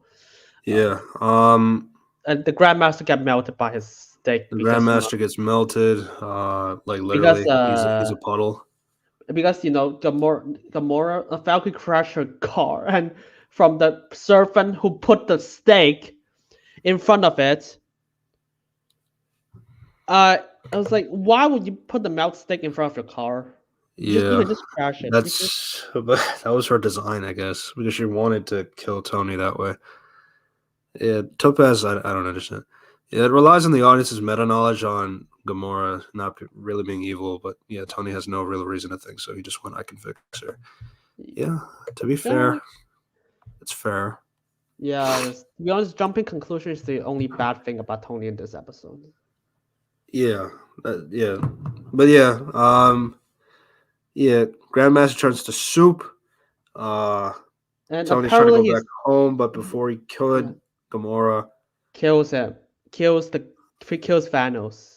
Yeah, so Gamora says like, "I Uh, still got to take you to Thanos," and so yeah, they do the thing where Tony is like binded and like in like handcuffs, and it's like I bought the guy who destroyed the ship. This is Iron Man. He looks kind of pathetic.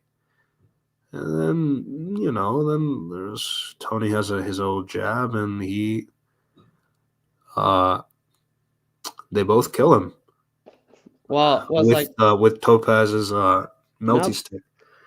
Yeah, because there's no guards, I guess. That Thanos has no reaction time, I guess. And he just throw it in the angle that that could melt Gamora. I was like, I'm sure that no truly evil character will be shown to turn good in no time during the season. That would just be weird. yeah.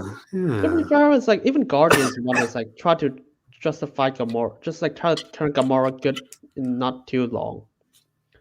Like because Gamora's heart is already in like in the place betraying Thanos, but Tony has no reason to know that. yeah. So yeah, another attempt where the episode kills Thanos by the end, which it relies on Thanos being slow as a doorknob, and he can't possibly catch catch the thing coming out his face. So yeah, so Thanos dies, and that's how the episode ends.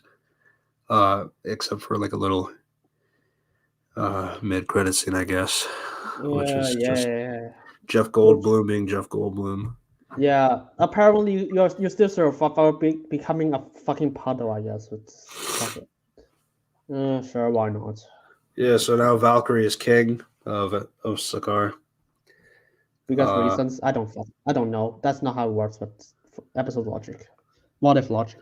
yeah, yeah. So that's how that episode ends. It's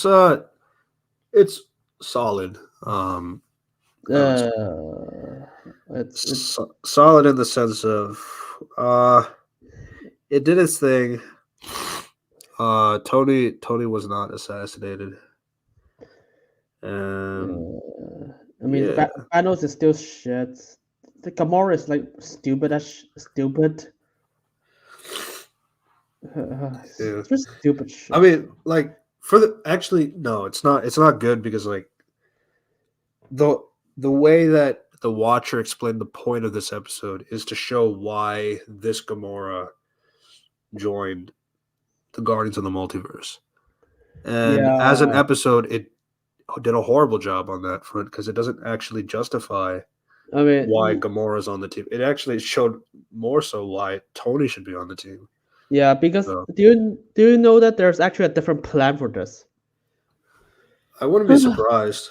Yeah, because the original plot revolves around a love story for Tony Stark, and Pepper Potts, as well as Stark meeting Peter Quill. However, the episode was rewritten once it was pushed into the second season.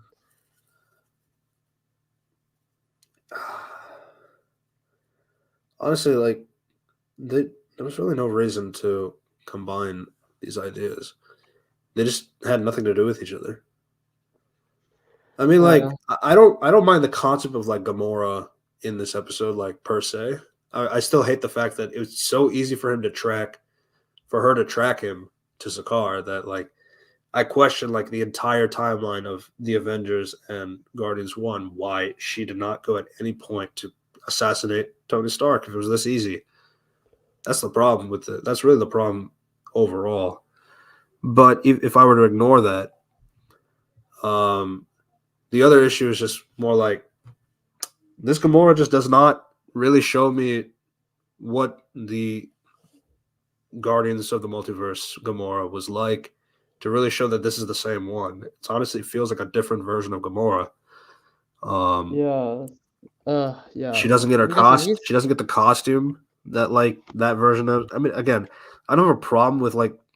I'm not saying that version of Gamora is good or anything, but I'm saying like the Watcher's explaining it to us as the viewer that this is the reason why she was on our team.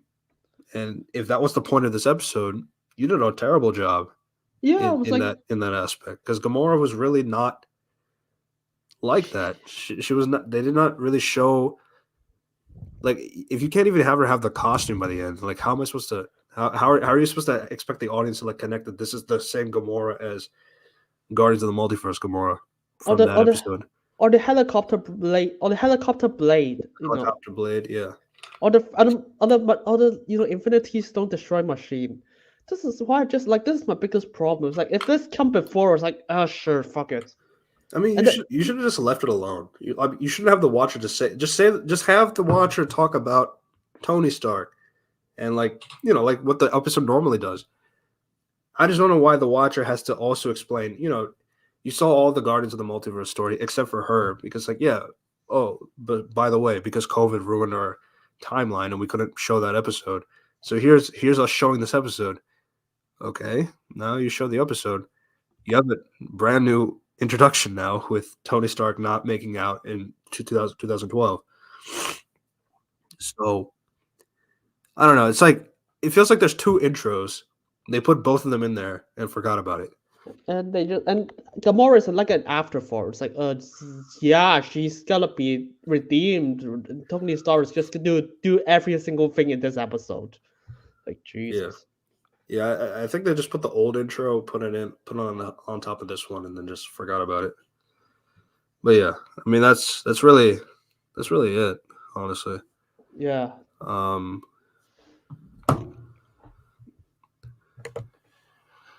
I assumed at first that she got the armor from Thanos' corpse, but that can't be because the stick would have melted it too. Yeah, that's true. Yeah. To be fair, I think he will have a lot of armor. Hopefully. Yeah, I mean, but it's still the helicopter blade. But I mean, I'm sure she could find that. I I mean, don't know. but I It's don't. just The only it thing, was a weird the connection. only thing is, wait, if you've killed him already, how the fuck? Why would you even need to make an Infinity Stone destroy machine? You Yeah. killed him. We need to make a plot device to stop Ultron, Infinity Ultron. Yeah. We should really keep going. There's still like about five more. Five. Oh my lord. Yeah. So the next Yay. episode is what if Captain Carter I love. I just like this. fought the Hydra Stomper, also This known is. as what if Captain Carter had her own Winter Soldier story after having Yay. her own first Avenger story. Yeah. What? So Wow. Yay. So the episode has the most meta line I've ever heard of for the entire MCU. I don't do sequels normally. What's the point of revisiting the story when there are infinite stories to be told? but she is interesting. And this is and MCU. Do you know what the fuck are you doing right now? A sequel season. Yeah. Um, honestly, this whole anthology system is like I don't. Okay, here's my thing. I don't necessarily mind the concept of like having a token OC character for your for your what if anthology series, and Captain Carter just happens to be that person. I still find it odd, like why Captain Carter out of like I don't know maybe make an OC character, because I mean like if you factor like Agents of Shield for example, obviously this is not the same thing. But it's like Phil Coulson used to be that before they obviously added more comic characters into that mix. It's like obviously, but like you have a POV character of like somebody that nobody knows, but like you can still explore the world in their eyes and that kind of thing. So it's like I feel like you lose an advantage like when you do something like a character like Captain Carter or something like that. But I mean, that's kind of more like if we were to change the structure of the show, which obviously my structure of the show would not be like this at all. Because obviously, like the what if concept, it's like, I mean, the whole thing about what if is like, what if one small different change can like change like the entire aspect. I mean, like, and then obviously like some comics they do have like storylines. It's like, oh, it's like, what if you were to do like this thing that might have fixed that might like fix the problem like, if it went this way, but it's like sometimes like they. I think Operation could probably give a better example, but it's like I think like in like what if Peter Parker kept the symbiote suit? Like the story is like, well, I mean, it does enhance his strength and it does like do all this stuff for him. But it's like if he kept wearing it, it would like rapidly age himself to the point where like he'd be like super old in like a short amount of time. So that's like kind of the consequence of like having the symbiote suit for so long. And like some of the comics like did like some of the concepts too. It's like like like this change might sound good. Like what if Peter Parker did save Gwen Stacy, but like it would have a massive ripple effect that would have like ruined the universe even more if that didn't happen. So it's like, obviously like in the scale of a what if, like you can kind of like go that bombastic route, but keep the story relatively simple for the for the sake of the story. Um It does. I feel like with Captain Carter and like what if like the MCU's version of what if is like they don't really do that. They really it's most of it is either like what if we replace the hero with somebody else, which is like the most boring kind of a what if Uh, story, or they have some idea but like they go about it so poorly that like the Nebula one as we talked about. Like you can fix the story if you just change the location and change the main Jesus, villain.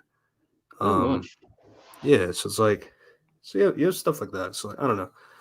I mean, that's kind of my thing about Marvel style of what if, and why it could have been better if they just thought about it better. But yeah, so basically it's what if Captain Carter had her Winter Soldier movie. That's basically what this is about. They go to the Lumerian Star and they find out that apparently the Hydra Stomper, Steve Rogers, is in one of those ships. And it turns out that, uh, you know, Steve Rogers went defective in 1953 and brainwashed See. by the Red Room. And yeah, and Uh, apparently he was hidden across history. Um, uh, a giant my, robot was hidden across history, not like a human assassin like Winter Soldier. A giant robot was hidden in history since the 50s. So and no one heard of it. and nobody's heard of it. Um, yeah, yeah. They have this huge like lesbian thing with Natasha and Captain Carter, which Yeah, that's probably the better part of the we episode. are. By the way, do you know that in Twitter that the showner just like trying to explain like in off universe world building? I was like, wait, what the fuck aren't those in the episode? If you guys just gotta talk about it on Twitter instead of showing it. What thing? Like what happened during this episode. It's like, oh, actually, what is Hope in the Avengers now? I'm like, well, wait, okay, why isn't that in the episode? I'm not gonna listen to you on Twitter. Well, at least Oh, judging it. oh, really? Yeah, yeah, she does that. Yeah. Um. Yeah. So basically, Rogers was defected and brainwashed by the Red Room. Because so I don't know. They okay. Let's just say this. Steve is destroying Hydra base. Okay, fuck it. Let's just assume that he destroyed a lot of them. So Hydra is weak now. He can't like invade more places and he can't. Hydra no longer exists in this current world. That's the best assumption I can give. I think that's what they said as well. Him and Bucky were like destroying Hydra bases. They said the Red Room captured him. Yeah. Um, which there's a few questions here and there about Uh, that. But outside of that, Rumlow is tasked to protect the Secretary of State. We learned I that it's actually Bucky Barnes, which is like old man Bucky okay. Barnes, as the To be honest, Secretary of State. I was like, this is actually a more interesting concept than anything else because Captain Carter. it's like yeah, it was like what if Yeah. Bucky survived in the first Avengers? It's like oh, okay, okay, I can work with that. What if Bucky survived the first Avenger and he's Secretary of State now. He's an old man. He's a Secretary of State. He's not a Winter Soldier. Yeah, that's honestly, it's kind of weird. I ended up liking Bucky's introduction in the What If episodes like twice, like two times in a row, which is really odd. I did not expect that. But yeah, that was kind of like that's kind of what he's doing. He's old, but like he's still the Secretary of State. Uh, you know, Carter's like, well, apparently, they attack. Uh, Yeah, well, because Steve because attacks. I Steve attacks. was like, Uh, yeah, why would you do it like this? It's like, okay, if you attack like this, everyone should know that. It's like I mean, there's a lot of there's a lot of weird fighting here. So, and then where is like Tony Stark, Iron Man? Uh, yeah, hey, I'm sorry. Here's the guy. Here's the armor your dad made several years ago. No, actually, before he died. Come here and help us. They try to yeah, lampshade it. yeah. One thing I noticed a lot in those comics of What Ifs had darker stories than the main ones, and this show has several stories that ends with outcomes that are presently as better than what happened. Yeah, that is true. Like a lot of like What If stories, like they do a lot of comic What Ifs are like kind of like they do kind of have like a darker ending. Um, whereas like these episodes, I mean, You, the only one that had like a dark ending was the Strange Supreme one. and also Uh, the What If 3 episode 3. Loki take over the Earth and. Uh, oh, you mean the Yeah, right hang him, when evil he hang killed all him. the Avengers? Yeah, Yeah, and what if zombies? Yeah, what if zombies is that's dark it kind of has a hopeful ending, kind of, not a lot. and and also Killmonger killed Iron Man, so that's also a fucking that's to be honest though that the ending of what if zombies Thanos is a zombie and Wakanda is a I think zombie. this season definitely has a lot more like hopeful endings or like of some kind. I mean, Yeah. a lot of them end with just killing Thanos, showing how easy it Uh, could have been. yep. So there's that. There's episodes. Yeah. So basically, Hydra Stomper is you know Instead of just sending why would you send Hydra Stomper instead of just like have a person disguised as a have a Black Widow be a hot secretary and just like kill him? the Hydra Stomper is the guy that they send, and not some Black Widow. Wow. Yeah. Um. So Uh, they yeah. get incapacitated. They hide out in Scotland. I mean, to be honest, I like the Bucky just like okay, try to talk like Steve off. It's like okay, okay, I'm not. Don't do that. That's my friend. It's like okay, sure, fuck it. That's I like that. And then just like okay, he just got shoot him anyways. I was like, Yeah. I mean, I was like, okay. So Buck and then Peggy just stops him. I was like, and stuff because they try to lampshade. Why don't you call Tony Stark? Because they would try to Frankenstein. It's like, yeah, that okay. That's still a better outcome than whatever the fuck you gotta do. Yeah. So they go to Scotland. Steve wakes up. He seems normal. He remembers Peggy. They say like Steve can never get out of the suit, otherwise he'd die of old age. Which I mean, I How do you guess pee? Just say. it might be the Rhino method, like where like it filters into his suit and goes out his feet. But that his suit is tailored to do that. Yeah, but that's a different conversation. Rhino for the Marvel character, but yeah, um, yeah, Yeah, yeah. So so basically, Rogers is saying like they need to dismantle the Red Room, and try to find a cure.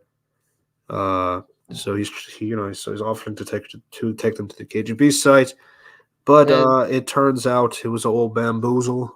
Um, because apparently they didn't suspect that this town full of fake people is gonna have traps for some. Is that just cause?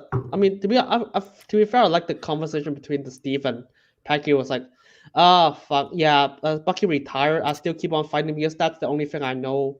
I have nothing because Steve is still like strongly weak, right. and Bucky retired because he has a family. And to be honest, he'll probably just have Janet Coleman now. Or Uh, and the I, pack, maybe he did. Maybe he did. And she's maybe old as well. and then that was like Peggy was like, oh yeah, world's changing. I couldn't. It's like it sucks. Basically, the thing that Steve is dealing with in the Avengers, but here, like it's Right. just fine. Which is like yeah, fine. Because this is like still the same outcome. I was like, okay, I quite like this, but there's still things we can. There's still things reminding me. It's like okay, nice talk, but unfortunately, but that's it. That's my praise for the entire episode. Yeah, so a lot of it relies on Natasha being an idiot because so they go to the KGB site and there's like no red flags about how this could be a trap. Yeah. And she is Russian. Um, the MCU seems to forget that from time to time, but she is Russian. Um, so I guess she has no knowledge about like the Red Room, where it is, or anything like that, or like how this is kind of like a base here.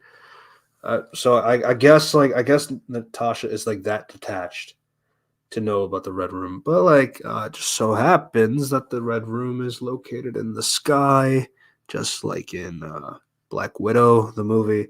Wow, What and they fly the base so low for some reason. I was like, yeah, you just expose yourself, dipshit. you're not in the clouds. Um, And then the Melina was like, okay, I'm just Melina gonna is go to the back. ground and just send Rachel Widow. Wise returned to voice the character. Um, Yeah, and yeah, with and she with some really awful Russian accents. Was like, oh, Natasha, hello, I'm your mother. I just don't. Nat- ScarJo never tried a Russian accent, and it honestly made sense. I don't know So why they just don't let Florence Pugh and Rachel Weisz use their British accents. I just don't understand. yeah. So this episode basically confirmed that Rachel Weisz is gonna be evil because because in the Black Widow movie it's like well yeah she's an evil son of a bitch. It's like yeah she's evil here.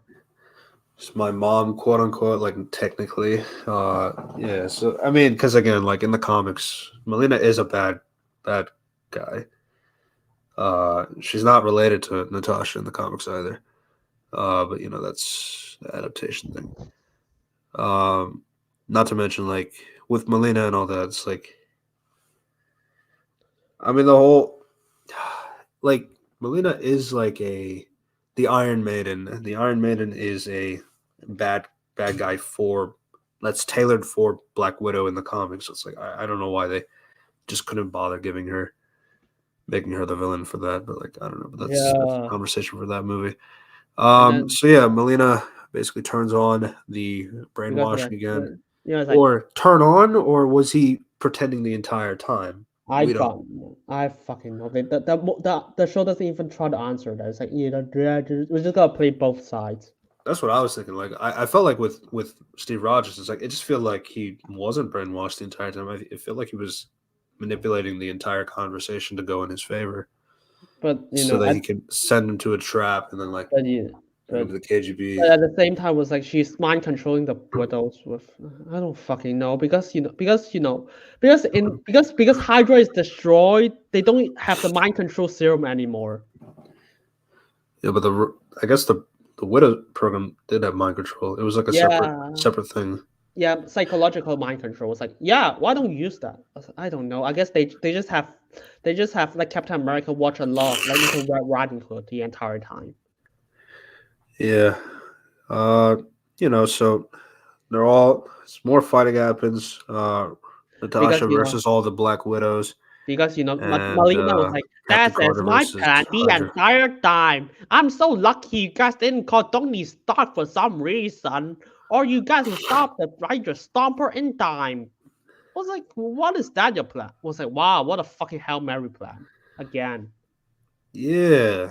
Uh, so it kind of ends off with Rogers and Peggy talking one more time. It's a really poor attempt at the recreation of, I'm not going to fight you anymore. I'm tired. I don't want to do this anymore. Um, and then, like, that breaks out Steve's brainwash, and Steve goes up to fly and destroy the Hydra base. And Natasha, what she does as a result is here's the other thing. So this episode confirms that they are called White Widow bites. Yeah, Which I know they are called that in the comics, but like I didn't know that was not a thing that they established in the MCU. yeah. Literally have to just go through. It's like, yeah, they actually never said it. So, I mean, I said it in my video because I need to call it something.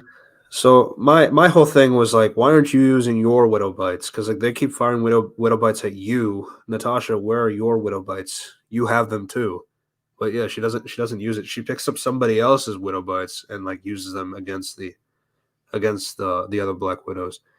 That was just annoying. And And why don't then yeah, then yeah then it ends with Natasha wrapping the grappling hook around because Melina's foot is Molina's onto. suit gonna what is Molina's suits for? Because it's just like it doesn't really serve any purpose. Yeah, at Uh, least she didn't drop a helicarrier over city. yeah, She dropped something dropped on a city. It's just luckily it's a fake city, so we're all fine. yeah. And also, But Molina doesn't use to a be fake fair, robot to be fair, there. aren't all those widows still there? Yeah, It should have fell on the widows. So I don't know. That's kind of yeah. sucked. The Also, brainwashed widows. I Yeah, was like, wait, Natasha, the fuck? The widows are there. Why don't you feel bad about it? Like, I yeah, don't the know. brainwashed ones, right? Yeah, I was like, this is. I really hate that they also like ruin that characters. Like, wow, you're supposed to save them and you didn't even bother. It's like that. It's like that.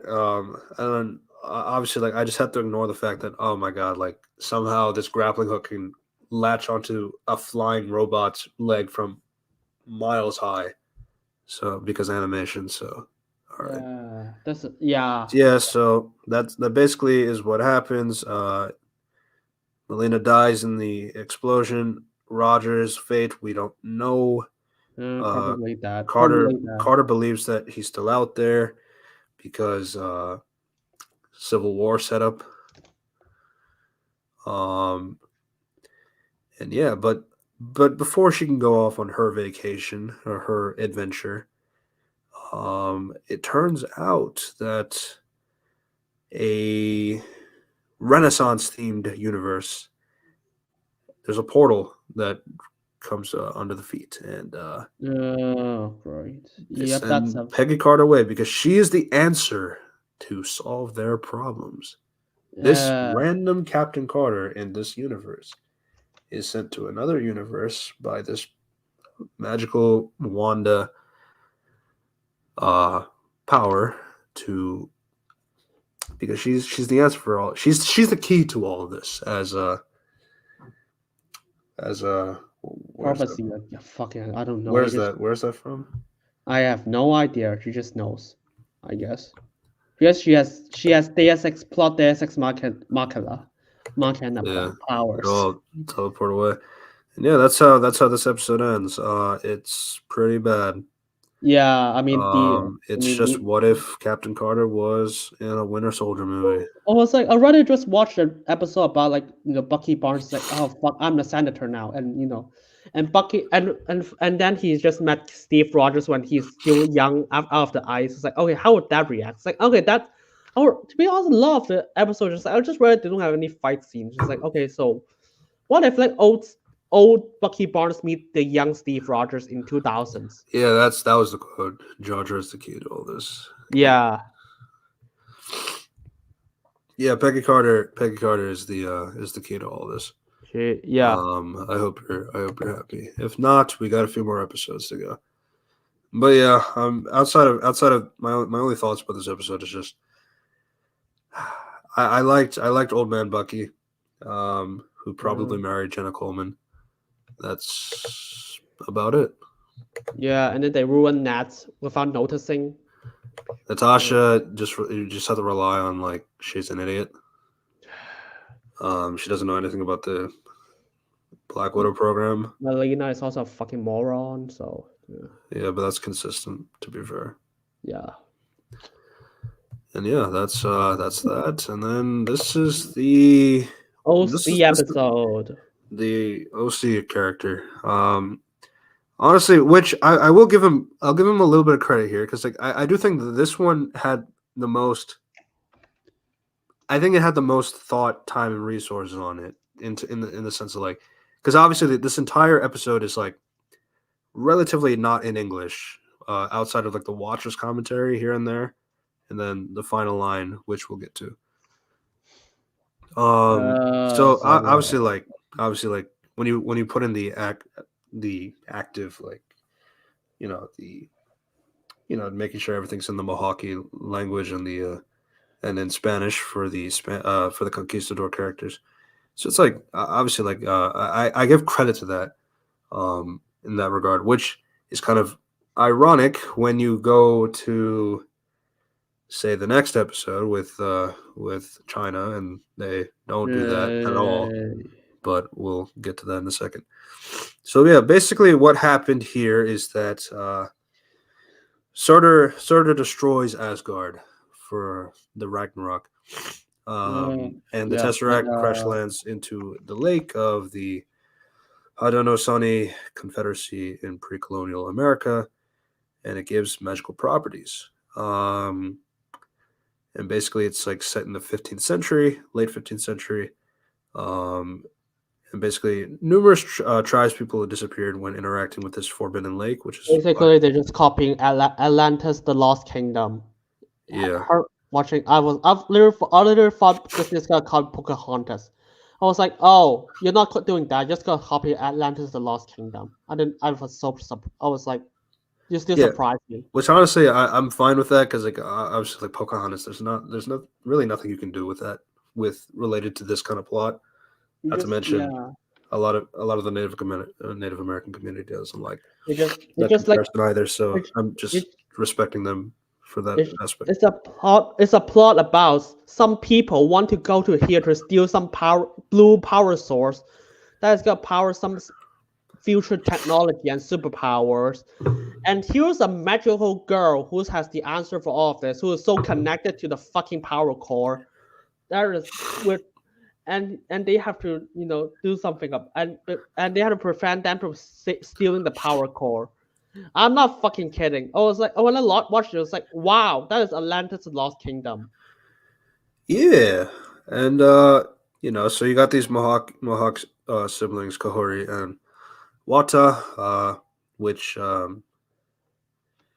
obviously like if you guys know the voice actress is Devery Jacobs. She's going to be in Echo, which is coming out in a few days. And what's her name? Definitely Jacobs. Kia Wentio. She's going to play Katara in the live action Avatar show. So that's pretty neat. Yay. And yeah, basically, they're being hunted by conquistadors. The village was ransacked because they're trying to find this fountain of youth, which is also known as the Forbidden Lake to them. Yeah. So Wata is captured and Kahori is shot. She is shot into the lake, Yeah, that's which teleports her into another dimension. it's a fucking headshot, by the way. It's like, yeah, it's like, holy Was shit, it a that's headshot? I think it was a shoulder shot, I something don't like that. know, But it man. was like, yeah, it was something like that. And then It was high. It was high. I know that. and Yeah. So she falls into the lake, teleports her to another dimension where she's nursed back to health by fellow Mohawk people, and basically her they and have Otterox is kind of talking about the power. missing tribes people. They were all teleported to the sky world where they get powers and immortality, but they're unable to go home, which Kohori is trying to go home. But like obviously, But like when she I sees was the powers that they uh, use, like how they use those powers, like they have super speed, they're strong, they have um, telekinesis. They they have have telekinesis. Yeah, it's uh, and it's quite a lot, and you got to by remember the this way, is a space stone. Kamahori like decided to just give up the people, and then what has the audacity to say, because Kahori's determination to save the people, that's what makes it noticeable. It's like, fuck off. I just want to kill myself from just listening to stuff like those. Yeah, so the conquistadors they go into the lake. Though uh, obviously it seemed like a horror scene because like they see like seven or nine of them like just fall into the lake, seeming to their death, but they also get transported to the skyland as well. I Which mean, Kahori is obviously pissed because they come in and it shoot. And it was like because they just when they came into this magical land, it was like, oh, what the fuck? And they saw people. It was like, let's shoot them. I was like, yeah. what? Wow, that was sudden. You have no idea what the fuck is happening.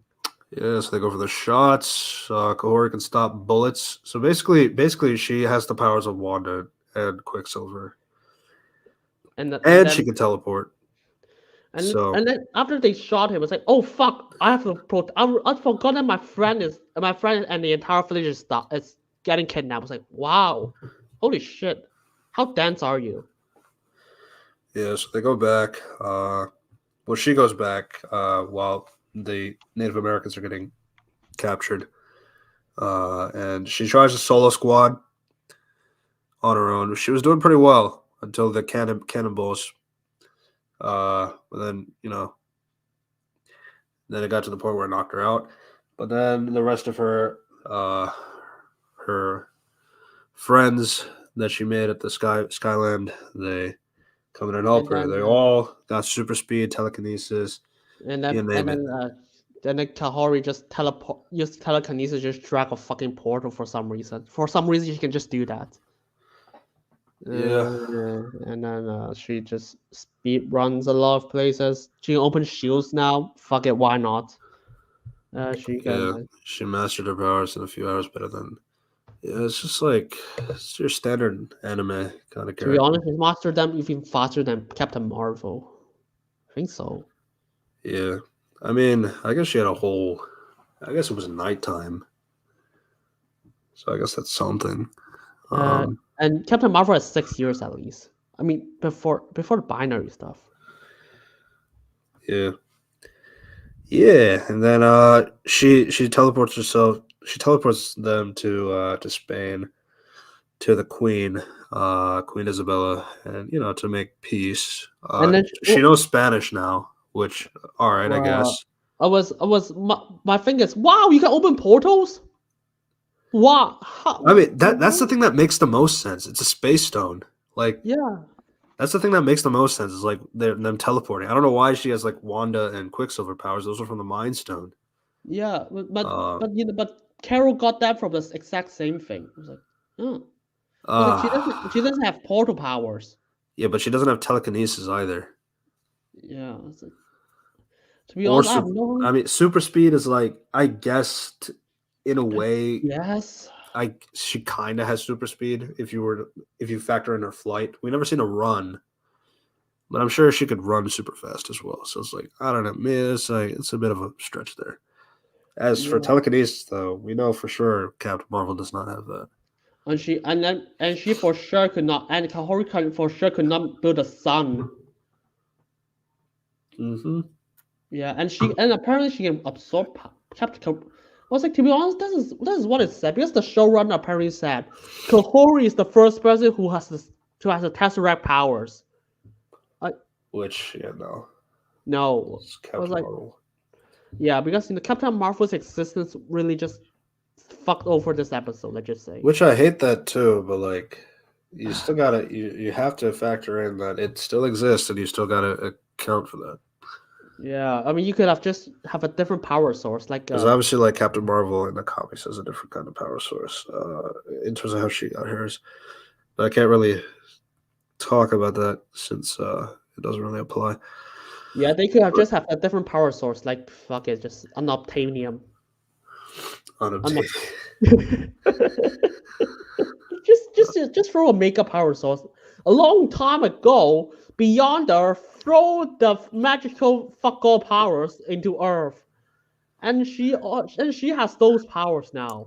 Yeah, I mean, obviously, like then you factor in like, all right, so if this is like how it goes, like clearly human history cannot function at all. I mean, obviously, I'm not discrediting the Native American community and all that stuff. Like, obviously, it's just like the foundations of the world. Uh, yeah, Sty, I don't want to do that. Uh, just, just, yeah. I just want to be respectful. That's it. Yeah, it was like obviously, like, but like, I do wonder, like, in the aspect of like how you can like really go about it moving forward. Like, if you were to make a sequel to this episode, like, what do you exactly do? Uh, I I don't don't know. know. Because she could just basically portal everywhere and just kills them. Yeah. Um, yeah. So, and then when after the conversation with Queen Isabella to make peace, and then Doctor Strange Supreme comes out. He's like he's been expecting Kahori, and And she he just needs to take her somewhere, and that's how it ends. yay! I can't wait for that crap. What's the next Yeah, episode? Yep. Well, original idea. it's an original idea. I commend the efforts to try to make it as faithful to the Mohawk tribe and Uh, Spaniards. But by the way, if someone tells you outside that of this that, is the first Native American Marvel character, tell them to watch season 1 of Legion because there's another character who's also Native American superhero, played by Amber Midthunder from Prey. yeah, but isn't she not? Isn't she an OC? Yeah, but that Th- Titanic, but Titanic. Thunderbird was in Days of Future Past, but he wasn't Oh, a oh character. no. So Oh shit! No, the Thunderbird. No, Thunderbird is in the Gifted. Go watch that one. yeah, that's better. Yeah, that's better. To be fair, That's Kahori is also OC, so yeah, that's also true. yeah, just Yeah, go watch the Gifted no or problem, no problem. Sty. I just want to be respectful. yeah, just Um, say if yeah, someone tells you this is the first Native American Marvel character, refer it to the Gifted and Legion. yeah, and then obviously like well, they did a horrible job with Danny Moonstar in New Mutants, but that's uh Yeah, it's the a New Mutants. thing. Yeah, to be honest, Yeah, I'm kind of sick of Marvel. Just like this is the first Asian character. This is the first black character. It's like, yeah, if you ignore everything. Oh fuck. yeah. So that was the Kahori episode. Now episode 7 is what if Kate Blanchett said yes to our contract? Otherwise known as what if Hela found the 10 rings? Who the fuck think this is a good idea? Yeah, so basically this episode is just basically about what if Hela had Thor 1 By was the the way, they protagonist said. of Thor 1 instead. But by the way, this is what I want to read a quote from the author. Not the quote, but an article. This episode was written before Shang-Chi and the Legend of the Ten Rings had finished production, so the writers were unable to use information from present-day events of the movie since they did not know what happened in it. Even as they focused in the past, they were regularly making adjustments to the episode to match the movie. What? No, no, no, no, no. Hold on, wait a second. So what exactly does that entail with the Mandarin being like a hero all of a sudden, like a superhero? Like, so what kind of person like looks at the Mandarin and just like assumes that, oh, it's like this guy's such a nice guy. Who would think he's a terrorist? I don't know. It's like, Uh, I mean, like, I would have to assume like if you were to make a script about the Ten Rings and the Mandarin and all that stuff before the writing of Shang Chi, I would assume the guy would be a mass terrorist or that kind I of sense mean, because that's what yeah, he is. he basically It's like just he he's a basically bad. conquered the I mean, world. he's an amalgamation of Genghis Khan, obviously, but like if we ignore that part, um, obviously with the Mandarin, you have factoring things like that, but then also like, I mean, he still has the whole simp thing, and that's consistent to both characters, so can't really take that away. Especially those that of women who kicks his ass. So I don't know. It's just like okay. I mean, yeah. So basically, it's just what if Hela was the protagonist of Thor one, and Yep. By the what if way, she is they all they convinced have to to do be is ask the good ask like the. Loki one, which we'll get to that. I mean, to be, I don't even know what to say because all they have to do is just ask the Shang-Chi writer, or just watch the movie. It's like, is Wu a good guy? No, that's all you need. But is he a good guy? Wow, we'll see. I have a fucking Yeah. gun right here, So but you know. so basically, Odin is getting tired of Hela's bloodlust. Um, he banishes her to Earth, strips her power, destroying uh, by destroying Mjolnir. I guess Hela used to use Mjolnir. I was like, why would you Um, destroy it? That's a fucking. This is a very powerful weapon. yeah, because it was done in Ragnarok, and we gotta reference that because we're smart. Well, Um, they do a yeah, Thor so one thing. so yeah, he puts an enchantment of the crown. Whoever possesses the power of whoever's worthy to have the power of Hela, which is so weird because like Hela is the goddess of death. Like who how do you be worthy of death? Being the goddess of death is what I don't I don't understand. know. He just, And okay, we'll then see. I wonder, it's like then like when Hela gives the okay, that's like episode 9. You know, when the other character wears Hela's helmet, I uh don't know that a she's particular worthy, I OC guess. character wears the helmet. Um she wears it just fine. I don't know, was she worthy of death? What does that mean? Like it doesn't make any sense. That's stupid. Yeah. Yeah, so Hela lands in medieval China, and is confronted by the Mandarin and his squad. Uh, obviously she's human now, so but she can still kick ass at the very least. Um, yeah, and obviously like she's trying to get the crown on, but like it's stuck like the hammer in Thor one. So yeah, that's Right. I mean, to be honest, I remember how impactful 4-1 is when it comes to hammer lifting scene. It was like, all I need to do is just go there because I have to use this to protect other people, and he's like, and he has to like use this because from the journey of from not being human, it's like getting nicer and nicer. It's like, but when he's just like lift the hammer, it's like, oh fuck, I'm not worthy. Just traumatize him, yeah. and now The problem here is like this is the goddess of death, so I don't really know how you can like make an equivalent of that. Like now she can't use it to kill people. Um, yeah, I don't know. It's just like oh my god, I miss watching 4-1. yeah, but Mandarin is like impressed enough to like take her as like a potential bride candidate, basically. So I thought because she kicked his ass and he liked it, I guess. And then she just, okay, we're just gonna this fucking this shit happens. And then he said, "Do you want to hear the fucking quote? I want to kill myself. Fight with me, Hella. Together we can protect the world." Yeah. The one Mandarin the so it's like saying Kang the Conqueror is a Kang the Cuddler. Yay. Um, Suddenly he's like the best person in the world, I guess. Yeah, because this is like someone just like, hey, we're just gonna watch what's we're just gonna ask the writers of Shang-Chi, hey, is Wan a good guy? No. And they must have heard, oh yes, he must be a good guy. Go make him a good guy. I I was like, just but like what?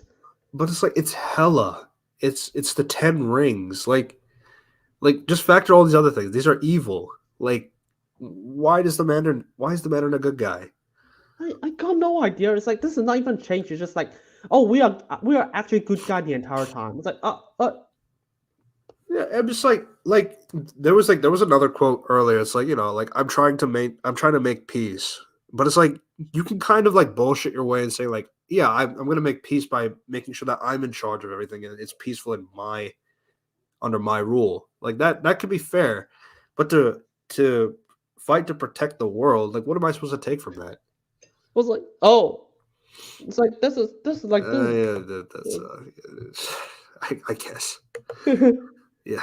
Uh, yeah, but like I mean my thing about the matter is like yeah, it's like if he's saying like I'm trying to fight to protect peace, basically, it's like yeah, it's like as a conqueror, you can have the concept of like, oh yeah, if everything is under my control, it can be we can have peace in that sense. Like kind of like the Emperor in Revenge of the Sith, like just like in that scale, that would be fine. But fighting to protect the world is like what is that? What do you do? How do you get to this conclusion? Like how do you that's the part that just like it's just Yeah, one line that like affects everything. Uh, they're really good at doing that. One line can destroy the entire episode. yeah. It was like, I mean, they say that again. The 10 rings were a gift bestowed upon me, a gift back to the world in return. But and then Hela asked, but taking command of its people, when will by protecting them. Our world is a plague of by dangerous Yeah, he force. double downs. He double downs. Was like, oh my god, what? You just explain it in even more detail. Okay, you just fuck Yeah, yourself. yeah. It's just like, and then it's like, I mean, like, and then when you finish the episode, it's like, what if Hela found the 10 rings? But the 10 rings are not even the 10 rings anymore. They're They're like the like one. best. She didn't even find the 10 rings. Like the Mandarin still has his 10 rings because that's his thing now apparently. But then like obviously like then when Hela like becomes Hela the White, the 10 rings is just like a peacekeeping tribe. It's like so how did that happen? So I guess well the only explanation is because the Mandarin is a good guy. So it's like oh uh, wow. So we changed two. This is the problem with like what if it's like they have this what if concept, but like for some reason they changed like 50 other things in their concept to the point where like how does that make any sense? Like that this one decision it's not like a ripple effect because like they don't have enough information for me to believe that it's a ripple effect. Hela being on Earth instead of Thor. Now Wenwu's a good guy. How does that make any sense? So I don't know. uh, And then it's like if this whole goddess of death thing, but it's like she's a Norse god, so it's like I'm not. You can't really factor in like, oh, the goddess of death being out of commission. That means like there's no more death anymore. That's clearly not true. yeah, uh, So, yeah, but yeah. So yeah. when Wu tries to kiss her, Hela beats his ass. But because he liked it enough, she goes on the run. He said, "Go and capture her. Capture her alive and all that." Yeah, and Hela bumps into that uh faceless thing. By the way, in Shang-Chi, that happens after they found the forest. Yeah. Because but now they apparently got the beast, even though one didn't find the forest yet. So I I I this is 100 years, but this is hundreds of years before the events of the Shang-Chi movie, but Yeah, of the Shang-Chi this movie. is like medieval China. Yeah, I was like, Um, yeah, so this thing just takes her out to the forest.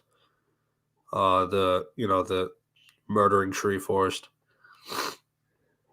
She and goes through. She almost dies from the murder trees. But she made it just time. Obviously, this is a magical realm uh, on Earth in China. God, That and then he was, and it's then, to the point. It's enough magic that covers Odin Heimdall's eye from seeing where Hela was. So he lost track of Hela. He tells Odin, and Odin comes down to Earth. But before that happens, Hela and Jia basically just like welcomes by the Talro. way, Hello. and then they were like, oh my God, this. Oh, she came to Talo. Let's just train her to become a fucking martial art expert. Or like, uh, Yeah, learn martial arts, learn how to control chi. but in Uh, the movie, fuck it. In the movie, when someone is when like when Shang Chi and and Katie and her sister came to Talo was like, let's fucking force her there. Even though they are like, okay, we just gotta attack. Someone is gonna attack you. It's like it was like, and this episode was like, hey, this is a person here. Even though we've been protecting this place for hundreds of years from people who's gonna unleash a duel in darkness. And this fucker and Hela literally said, "I'm the goddess of death." Everyone was like, "Oh, let's just train her. She will definitely not unleash the cohort, like the duel of darkness." I was like, "Fuck me." Oh my yeah, then add factor in that like she also because like she clearly wants to use this for violence, which in any martial arts, like one of the primary things is like you use it for self defense and not for violence and that kind of aspect. So it's like, and Hela's constantly saying that, yeah, I want to use this to kill people. So, but I guess that's fine. Yeah, and then As a trainer, I don't know like why she would just be fine with that. But what she does do is that with her chi, she moves around all the towels like in a pattern to the point where it like pretty much gives her the Loki treatment, where she sees an event in her childhood that kind of like defines like why Hela became bad. I It's don't know because why. Odin took away her dog. Yeah, so the reason why Hela became a bad guy was because Odin took her dog. and now she's and a and good now that guy. that reinvigorates Hela to be a good person. The goddess of death becomes a good person. I don't know which is more unbelievable. This one or Loki just watching a video. I mean, this one is more unbelievable because at least he had like a method of like a screen and like a TV show, like or something like that. Whereas like this one is like a bunch of moving towels, moves in a pattern that can show the window of her life. Yeah, I don't know, but it's a magical realm, so like of course it makes sense. Yeah, fuck off. No, I was like, whoa, why don't the Talo just do that to every fucking intruders in the world? Just show them something, and they're just magically good guys again. Yeah, but like Hella has a montage. She's training in the arts of chi and martial arts, and yeah, she gets it. Another classic finishes the training in one day. Um, and yeah, Hella goes back. That's the day when Odin attacks. Odin Uh, attacks ancient genre. I'll give the episode one thing. That's just one small thing. This episode makes believe the Ten Rings are actually could be a threat. Could be like a dangerous weapon instead of just a weapon to get punch walls. Because it can hold back like the Yeah, Odin's weapons. yeah. My whole thing about this episode is fucking stupid because like basically it's Odin versus mortal Hela and mortal Mandarin, but they have one of them has dragon scale armor and the other one has 10 rings. So that clearly can defy the logics of Odin magic. Yeah, that's fucking stupid. Odin magic is strong enough to go up against the likes of Thanos Eternity and like all that shit. I mean, in But the it's like, but MCU, in the MCU it's just not like that. Yeah, fuck off. But if I even if uh, I if even if I were to ignore that, it's just like it's Odin magic versus a mortal with just dragon armor. It's like, all right, I guess dragon armor is just strong enough to defy Odin's magic. Fine. And then the 10 rings, just like if I manipulate the rings in some pattern, yeah, now I can protect myself from getting hurt at all. I don't know. uh, It's just a really it's just like nerfing oh, Odin magic, which is like honestly what's like unfortunate is like animation is like such a great medium for this from Odin in particular because like obviously because like Odin is played by a much older gentleman like Sir Anthony Hopkins, so it's like obviously he didn't voice the character just to make that clear, but like it's so difficult to you're never really gonna see Odin magic on screen because it's kind of difficult obviously, and then he died in the MCU, so that's obvious. yeah, I'm thinking, well, But like what does he this is like shown this is in the like something where MCU? you can like really maximize like how powerful Odin is. And I just feel like it was just like it's just a waste of like for a character as magical and as awesome as like Odin could be. So it's like that's my disappointment in terms of the action for him. You had a different point you wanted to mention. Not really. It's just like because because the Ten Rings is supposed to be like non-magical and non-space stuff. So the MCU is gonna explore that. Was like okay. Basically, the thing is the Ten Rings are fake. So it's like fuck it. Let's just assume that he can do this. I was like, it's just fake stuff. The MCU is gonna explore more. Maybe it's like dimensional stuff. That's what I just like. Sure. I'll just like I'll give it a bit leeway. It's like okay, the Ten Rings can block all the magic, because it could be like a thing made from Dormammu for all I know about. Yeah, yeah. It's like and that's kind of my other thing. It's like even like as you said, like Dormammu could also be like a good character. Like in animation, like you have so many resources that you can like kind of go with that obviously like in live action you're just not going to be able to capture that magic very, very accurately, and like this is like kind of like one way you can like bypass it with like how in animation you can kind of like kind of like maximize like that ability. Yeah, So like maybe like it's just a waste of the medium if you don't like if like that's not in consideration. But I mean outside of that it's like the fight is just like it is Odin losing to two mortals. yeah. I mean, by the And way, Odin beat the giant the Surters, giant yeah, Surtur in the mainline MCU, and he lost to two guys, I guess. yeah. So yeah, Mandarin and Hela they team up. Basically Odin he's kind of winning, and uh, but then It uh, was like but that's then but fuck it. because of her speech about finding the value, when did like I guess like he when he puts Hela in a chokehold, when did the goddess of death become so care so much about the living? And then Hela has like a speech about like how humanity is good or something like that.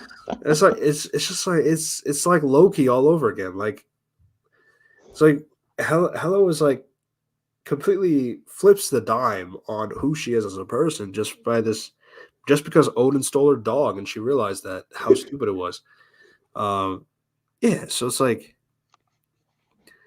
yeah, so but apparently that speech about how humanity matters is what brings the goddess of death helmet back to her head.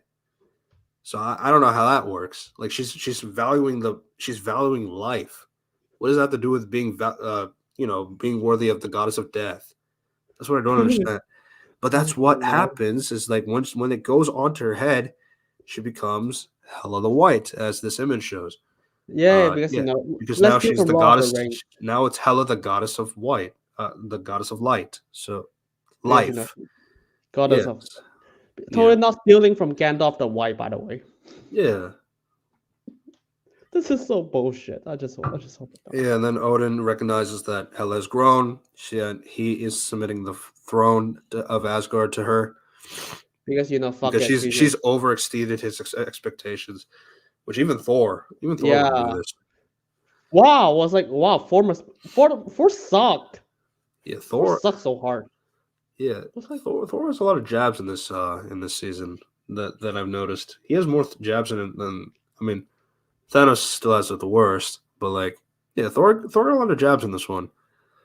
Um, yeah, and then yeah. So basically, like she's saying, like as king of Asgard, if you will, she will unite the armies of Asgard and the Ten Rings organization, and basically ensure freedom across the Nine Realms and beyond. And coming to the rescue of Gamora's people at Thanos's head. So yeah, it ends again with and more yeah, squad coming out to kill Thanos. and Wen was also as a good guy, and along with the Ten Rings to just. Wenwu was always a good guy. The Ten Rings were always good. And by the way, they're breathing in Um, space. I hate my life. yeah, I mean they do got the Rainbow Bridge to be fair, but like outside of that, it's like, but yeah, I, but even outside of that, it's like oh my god, like a lot of it relies on like what if Hela just became Loki in the Loki show? You might as well just start their fucking episode with, what if Wen was a good guy? Like, okay, sure, that could be that could be somewhat interesting. Instead of a what if Hela just becomes the best person in the fucking multiverse? My Yeah, lord. what a weird episode. I mean, this is my most hated, not the worst, but it's like most hated on in the entire, I think, season. It was just so stupid. Especially when she became Hell of the White. Like, oh my god, like the goddess of death puts on the same helmet, and it just so happens to be the goddess of death becomes the goddess of life. How does that work? I don't know. It's all stupid. Um, And then Oda was like, "Wow, you exceed my expectation. I give you the throne." I was like, "Wow, how the fuck? What the pro?" Well, I was like, "Okay." Uh, yeah, and then we still got two more episodes left. We should probably keep going. Um, yeah. So this is what if the Avengers assembled in 1602. Now, if that year sounds familiar, yes, there is a Marvel comic called 1602, and no, it has nothing to do with that comic at all. So, and by the way, when someone asked, "Hey, Neil Gaiman, how much did they console you? Did they console you the arts, the writing, the characters?" And Neil was like, "No." no, because like who the fuck thought that this show would have anything to do with 1602? Uh, I guess like I can briefly summarize that for you guys, but why don't you talk about the episode itself? So the episode just like Scarlet Witch pulled Captain Carter to save Peel from the raft. Uh, so and he just and because and she didn't succeed saving Hela, so the Fortress wants her or to kidnap her. That's the inciting incident because Captain Carter found that one thing. That is not her fault. Yeah, I think they said yeah, it was she felt that Thor got really pissed uh, and she's on the run. So there's another part of their Winter Soldier arc. Yeah, and instead of blaming Wanda for Yeah, unfortunately, DK. In the last episode, they just made Hell of the White. yay. Yeah, yeah. Go continue. Yeah, so she just like hey, I'm just gonna off her head. I'm not gonna off Wanda's head, even though she's the one. I listen to all her plans, and this is her idea suggesting to bring Captain Carter back here, and she just stopped at bringing more people. Is fuck it. It's all Captain Carter's fault. Because yes, and then she just like and just like that's it, and that's the entire end of the sentence. Force a fucking moron again. Yeah, and so she's only got a buddy, 1602's Tony Stark. And he's Uh, basically the most plot of so plot device. It's just like yeah, he invented time technology in like what a few days. yeah, yeah. So he's making a device that can like help open this, that can help stop this rip in the time continuum. Yeah, in Um, 1602, by the way. in 1602. So, but he needs the power of the scepter in order to do that. So she needs a squad to go and steal it. So what I she does is mean, she sees Roger Hood and the bumbling idiots, Bucky and Scott. And yeah, they're basically come across Loki's Shakespearean thing, and they try to steal from him. But like Captain Carter, she's in love with the Steve Rogers, because of course, and Steve Rogers is in love with Peggy, because of course, and uh, yeah, so I just like he takes the multiverse things very chill. That's a thing for me. yeah, Like, I'm from another universe. Oh, that's cool. What does that mean? I don't know. oh no, I Whatever the mean, writers want me to think. I mean, there's some conversations like, okay, that's good. Like It's like, like what is your Steve like? Yeah, I'm not talking about that, because you're, yeah, you're not gonna you're not gonna do this, which I yeah, appreciate that, yeah, because fair. it's yeah, I like the Packy heroes. This episode is like just this episode. Like, okay, I know that other universe died, but I'm not gonna let this one die. Not on my watch. I was like, yeah, that's fair. That's like something Packy would do. yeah, and then you know, basically like they keep getting attacked by Happy Hogan, uh, Who just because shoots pin particle people? I guess I don't know, yeah, a man. bunch of wasps, yellow jackets, and yeah, they basically it's just another fight scene with a bunch of shrinking, growing yellow jackets. Apparently, Happy Hogan is now just the bulk in this iteration as well. So there's that. Yeah, they just set up the episode 3 because you need the Hulk versus the bulk. That's all you need. Yeah. So basically they escape. And Peggy is going out to free Hulk, and she does. She frees the Hulk, and now Tony makes the device. Because and somehow he just knows that this thing can this the gem that Odin has it's the thing that could solve everything for some reason. I don't know, Yeah. man. So they And make by the the way, plan. yeah, Yeah. and then Wanda just like also by the way, Wanda said, "Oh, the issue is there's a person who is not doesn't belong here, lost in time." So I'm just like, "Oh, fuck it, sure, why not?" But it's not Captain Carter, it's somebody else, which we kind of get that later. Um yeah, so they go to the court. They try to do this uh sneaky thing, but it really does not happen at all.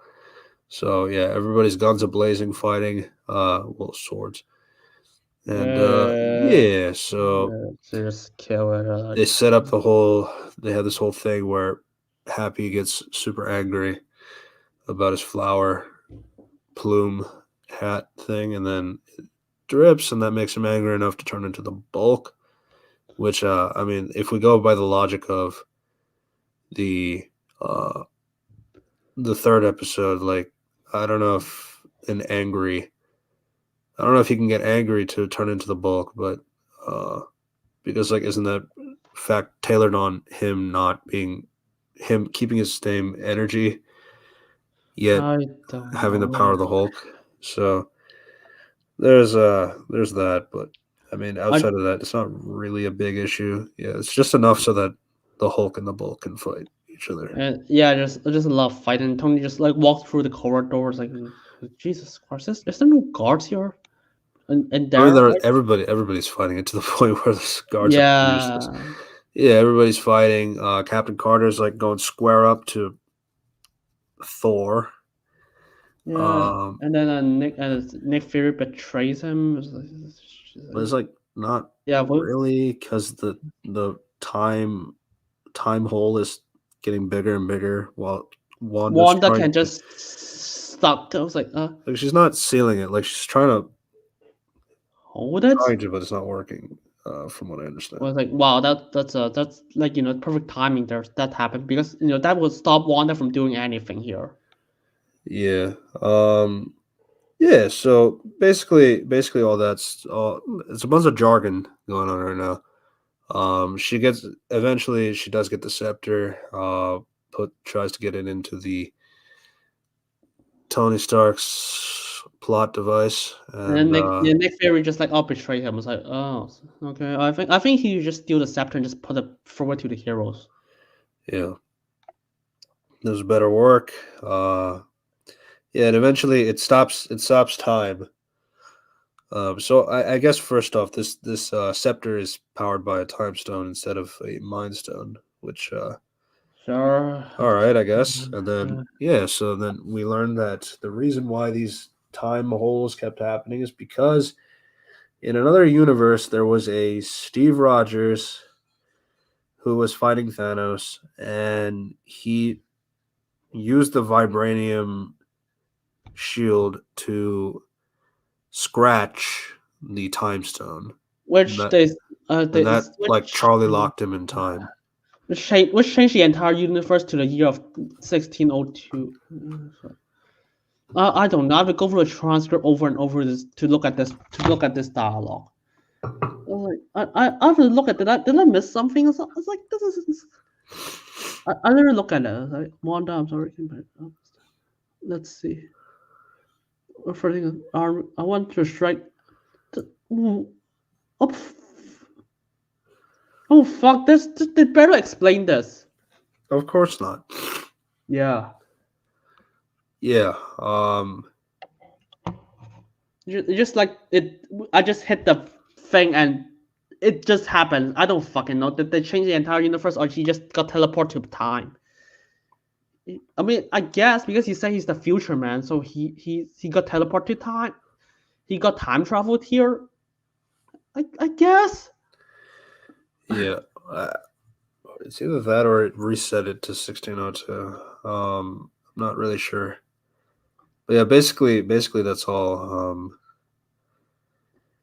Something weird happened, and that's about it. And it's like, how does that create holes in the universe? Like, Yeah, fuck. and then well, first off, you can just scratch a time stone like that with a vibranium spear. That's a vibranium shield. That's quite quite an accomplishment, I guess. Uh, yeah, Yeah. and Um. how do you just set time stone like this? Like, no, it just got hit and it just fucked up. Like, oh, how? I don't know.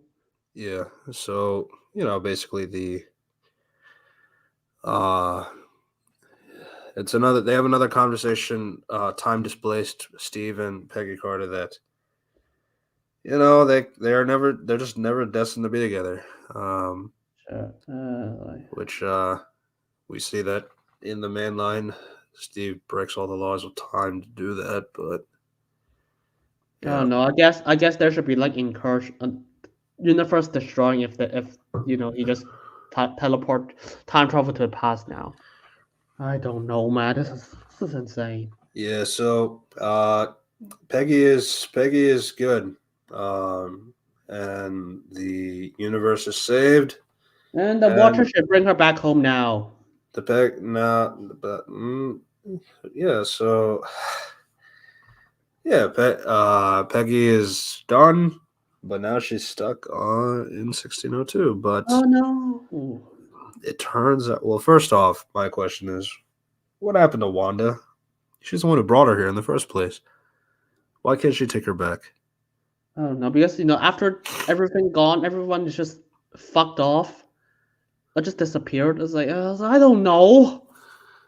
Yeah, there's that, and then well, before the Watcher can like suggest anything, Strange Supreme comes in, and that's how the episode ends. Strange Supreme and her friend and his friend Peggy Carter are having a little chat that they need to talk, and yeah, that's how this episode ends. Setting up the finale. What if Strange Supreme intervened? Okay, first question. What the fuck did the Watcher didn't tell him the Strange Supreme is evil?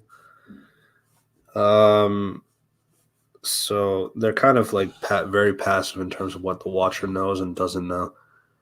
Um, so Strange Supreme he takes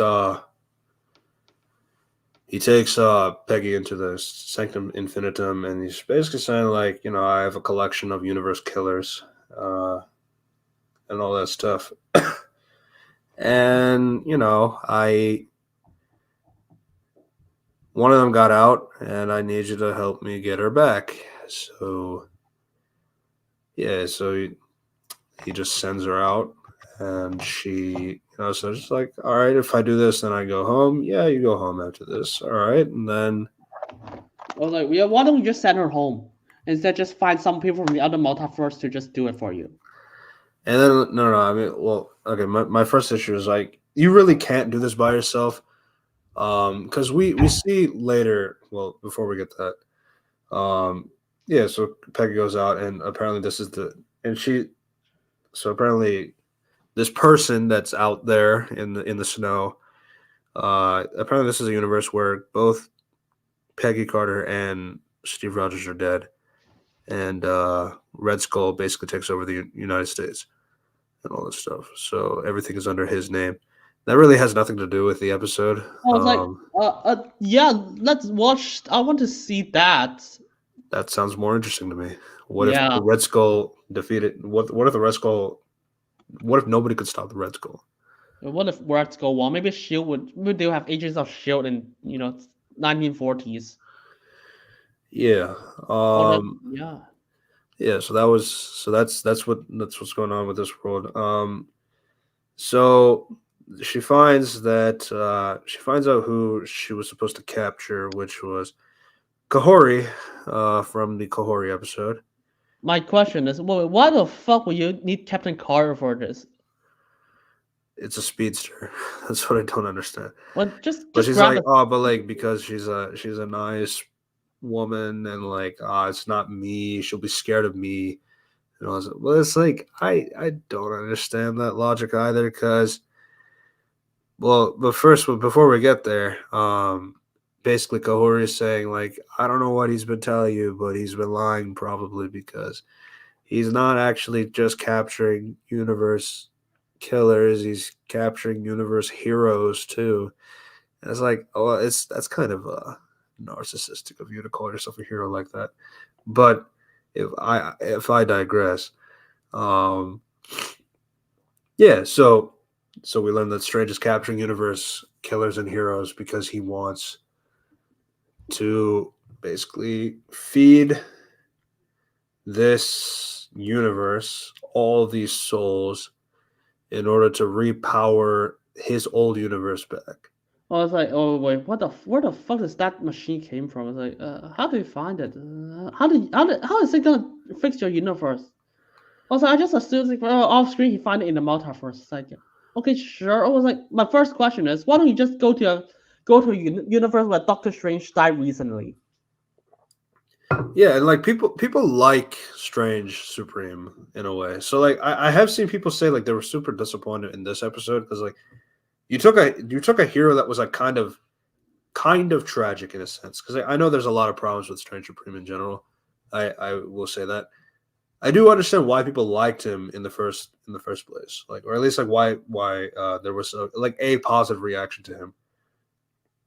Making him evil, or making him go back to like going back to making Christine come back again in his universe. It's like it kind of just takes away the whole point of learning the lesson at the end of Stray Supreme. It just like I don't know. It just but then they say, oh, this the demon in his head is feeding more into that negative emotions. Well, yeah, but like you still had like an entire episode, and then plus the episode, the Infinity Ultron stuff, like where you kind of like try to factor in, like, yeah, even if he has the demon in his head, that's what he wants. He still wants to, do the right thing in that sense. So like him wanting to be the whole universe killer, uh, devourer of that kind of sense. It's like I don't know. It's like you have so many. Like I don't really understand like this whole logic. It's like it's just very clear that you wanted to have this tie-in sort of multiversal. Oh, we got to end this what if episode, make it episodic kind of thing, when it really doesn't make sense to do that. Like I don't know. It's just like at least like with the Guardians of the Multiverse, like there was like some concept of like, all right, like the Watchers like bringing these characters together. It's very shit. I understand that, but like at least there's some concept of like they're coming together to fight this like Infinity Ultron thing. Here, there's clearly nothing there. So it's like let's just make Strange Supreme evil. I don't know. It's Uh, a concept of like I don't know. I was like, okay. Did they run out of ideas to do that? Oh, I don't know, man. I was like, but you might as well just like, okay, I'm gonna put why Nebula in the first universe. I'm gonna put like the Kid Star in the second universe. I'm gonna put like what the fuck the Incredible Bulk in the third world. Tony Stark in the fourth episode. Who's in the fifth episode? Oh no, I'll ignore that. Captain Sixth Carter. episode, yeah, sixth episode. Kahori, and then I Or put Hela in the seventh episode. It's like, and then then just I like get okay, maybe Wanda Merlin, maybe. and then just like just combine them, just like okay, bring them in the episode of Fight Strange Supreme. It's like oh fuck it, at least that's combining things. Yeah. No, they gotta use their two OCs, Captain Carter and Kahori. Yeah. So basically, it's just a big mumbo jumbo of fight scenes Yeah, because basically for Peggy to like distract Supreme, yeah, it's by basically the way, she knocks out all the vials that freeze them, which I guess it's that easy to destroy those yeah. things. Yeah, I really hate Captain Carter here. It's like because even in the beginning of the episode, it's like, nah, wait, do you want me to stop like another universal threat? It's like, nah, the Watcher is gonna annoy me. It was like, no, that's in the previous episode. You literally just said, I'm not gonna because I will save the universe, not on my watch. Because I know that you experience people dying, but I'm not gonna let this one die. Yeah, and then but then like Strange Supreme was saying like oh, you would have done this too. I thought you would have understood because like you never got to see Steve Rogers. So it's like, so surely you could understand me wanting Christine to come back. And it's like, yeah, but like Steve Rogers would never want this. Like, and then they've made this point so many times to Strange Supreme that Christine would not want this either. So it's like I really don't understand what the point of this lesson here. Because like, yeah, because like Peggy is like saying, yeah, like Steve, why would Steve want this? And they're like, why would Christine want this? And they've said this multiple times in the previous season as well for Strange Supreme. So I don't understand where this whole conclusion is. Oh, maybe if I save this universe, then Christine will have to like it. So it's like, all right, I suppose. Uh, But yeah, that's basically how that plot goes, and yeah, so that's how they try to connect Strange Supreme and Captain Carter in terms of try to understand my motivations, kind of things. So there's that. was yeah, Supreme just brain dead. Just brain dead. It's like character assassinated again, which is insane. You see things like Zombie Wanda returns. But then it's okay because Hela is the goddess of death, so zombies are her thing to control. I mean, Um, no, that's not how it works because Hela has an eternal flames in full Ragnarok. Uh, but to be fair, she does have necromancy in the comics. yeah, I guess because in the movie she uses the eternal flames to control to not control but bring back the soldiers. I don't know how he commands them though. Yeah. Uh, Yeah. So then there's a few Easter eggs here and there. Kahori is using her super speed, obviously, with was like, why don't you just use the portals? What just portal? You did that in the last episode, in your own episode. then they'll use the portals later. But yeah, the speedster stuff looks cooler, I guess, on animation. So, And which to be fair, that is kind of yeah, true. yeah, and also they everyone after they break out, everyone just like start fighting itself, just like, hey, what the fuck? Why am I here? Hey, you are the one who trapped me. Beat him. Fight this guy. Yeah, All and different. my other thing is like with Strange Supreme is like Strange Supreme is like having a pretty easy time like dealing with all these threats like that are all out here, and plus, yeah, as you were saying, like they're all fighting each other as well. Yeah, but he's not really struggling like fighting all these heroes and villains here and there. So it's like I don't know. It's like I feel like with that aspect, it's like all right. So then why did you just capture Kahori yourself? Like why did you need Captain Carter to help you out? Honestly, you going out there and you capturing Kahori would be way easier than like Captain Carter talking to her. Potentially Kahori telling her the truth, and potentially Kahori pretty much exposing you for who you are. So it's like I don't know. It's like why would you risk it by letting Captain Carter be the one to be the person to do the dirty work for you? So it's like Yeah. I don't know. I just find it kind of stupid in that regard. Yeah, and And then this whole Cthulhu sort of fighting gets to the point where like like we're at a point where we're in the big arena room, and now we got to do Strange Supreme versus Kahori and Captain Carter. Captain Carter. Well, before we get there, not a they yeah. they come across to a room. It turns out that Strange Supreme captured a Thanos with a full working glove, but Yay. before Thanos could do anything, somebody snapped their fingers, and Thanos is gone. It's a Killmonger Killmonger from wearing the Infinity Ultron suit, and he's saying, "Oh, well, we need to get the suit off of him." So Kahori just flicks her finger and gets Killmonger out of the suit and it was away. that easy. It It was was that that easy. easy. She's stronger than the Infinity than all six Infinity Gems. Yeah, the space stone is stronger than six other stones. That'll come back into play later. I'm Um, tired of those shit.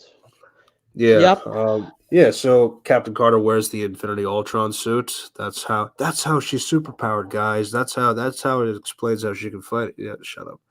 No, no, no. Yeah, so she wears the Infinity Ultron suit. Kahori's there, and then they go into that arena room and they just have like the biggest To be honest, I don't action know what their packed. plan is. What is their plan? Just got destroyed machine. I guess it's Mm, to destroy the machine. Is it? I just don't know how does that work. Yeah, Um, I don't even know. I don't even know what to how. I don't think they know where the machine is and how does it look like. No basic stuff. yeah, so they just realize like it's like it's a big room, has a big hole in the ground. Yeah, that must be it.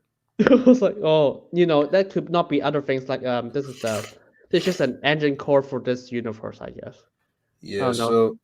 so just a big fight happens here, and And Doctor Strange just all like every punches him.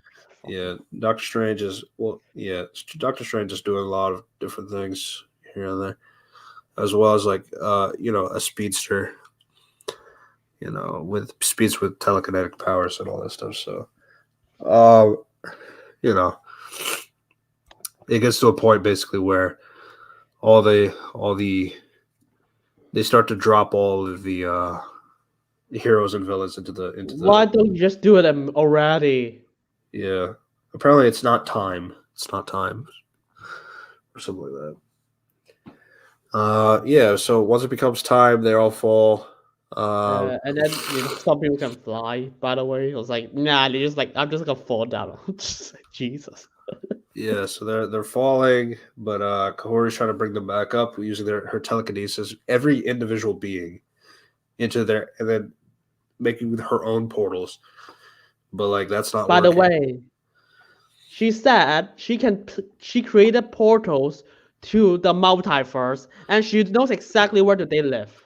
Yeah. No. Oh my god. Like it's so crazy. Kahori is so broken in terms of like oh my god. So like I can make portals, but I can make portals that can take them to anywhere across the multiverse back home where they were. I was like, It's like dude, it's like this is exactly why people hate like OC characters that are like so ridiculous to the point where like I can't even fathom like how fucking stupid it sounds. Because like yeah, how you does already that have her being a speedster. You already have her being a telekinetic person, like a Wanda. Now you also have her as a person who can make portals. Now you have her who have portals that could not just teleport her across like space. No, she can teleport across space, time, and the multiverse. So it's and just like at that point, it's like, at the end she knows exactly where do they live. So like, oh wow, how? yeah. So By the way, if she can do that, why don't she just do that herself to bring her do it and just bring herself home? and then Doctor Strange, he tries to do the mental trick with Captain Carter about like, oh, it's like going back to that day. It's like just for like the reference to their episode one, their version of episode one, where they apparently cared Peggy, a woman, is out there for some reason. Okay. Um, Yeah, I but was like, then, yeah, but then it's like Steve was like, yeah, it's like we can do this because I love you. It's like, oh, that's clearly not Steve. And yeah, that is Strange Supreme pretending to be Steve. and then Uh, Strange Supreme sucked. Yeah, so it's like he's punching, which so I he don't uses know, his man. magic. It's just a big super power to do so. Yeah, so basically while the villains are falling, she's they're basically throwing their weapons to It's- uh oh Hela no. and um Oh uh, no! If only they just throw the weapons at Doctor Strange, to just Strange Supreme, just like throw Hela, just throw some knives at him, or for just shoot a lightning bolt at him. While he's not looking. Uh, yeah, so yeah, they're throwing all their weapons like Hela's helmet, Thor's hammer, the All Father sword, like all kinds of weapons here and there. I mean, clearly, like they're just people. It's like how can they possibly have like this many hold all these weapons? Well, it turns out, some of them can use they're using their telekinesis to hold all the swords above their heads and like hold on to like the Infinity Gauntlet and like hold on to like the Hellish sword and then holding on to like the a you spear. know, It's like it's just one of the. It's like it's so much like oh my god, let me take my action figures and like let me just slam them across each other. Like that's how we play it. That's how we play a story time, a fight scene. This is uh, like it's like peak the Super Scroll fight in this Secret Invasion, but Secret much worse. Invasion. But much worse. Like literally, like you have this point where like they have all the weapons, but they clearly can't hold all the weapons. So like, oh, we're just gonna have their swords like floating over their heads so they can fire lasers out of them, because apparently all these swords can fire lasers at Doctor Strange, because that's how it works. Oh, I don't know. It's like this is. So, I was like, I'm so done with this episode. It's like, Yeah, I was like, yeah, fuck it. Let's just go with it because you're just making fan fiction at this point. yeah, it's like some of the worst like anime, like worst traits of animes, and like well, not all the worst traits of animes. Like let's not go that far. Um, but yeah, like in terms of the action related side of anime, yeah, you're just taking like it's just completely ridiculous in terms of like how um how I don't. It's like, does it not look stupid to some people? There are some people defending it. It's like I Oh, don't understand. Like, oh, how but do it's you? animation. Like, you could just anything can happen in animation. Like, no, we can put more respect to animation than that. I was literally just watching anime but right before that, it's like 25 episodes, like not 27. It's like of like what, and there's anime called like Battle Spirit, like Shonen Tapo Bashin. And I was like, wow, they actually show restraints and animation of fight scene. It just like shows how the fight could affect the characters. And it's just like there's not much about style. Just like, okay, here's why would we do this? Why is there a fight action, quote unquote action scene here in this like card game? And was like, oh, okay, it's to facilitate the characters instead of just like, oh, I'm just gonna throw it because it looks cool. Jesus, what even happened? Like, it's like, what was I supposed to take it?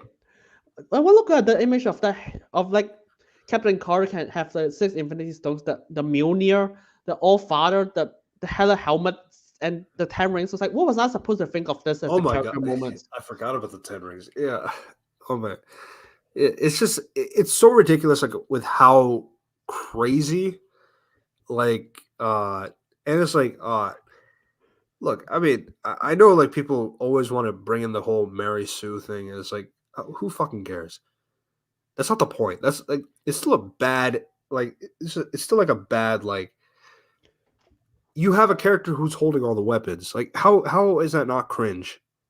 Like, how is that not cringe? And it's like, oh, it's like, and then you see some other people talk about, oh, like, why are you insulting Haley Atwell as an actress? Where did I say that? Where did I say that?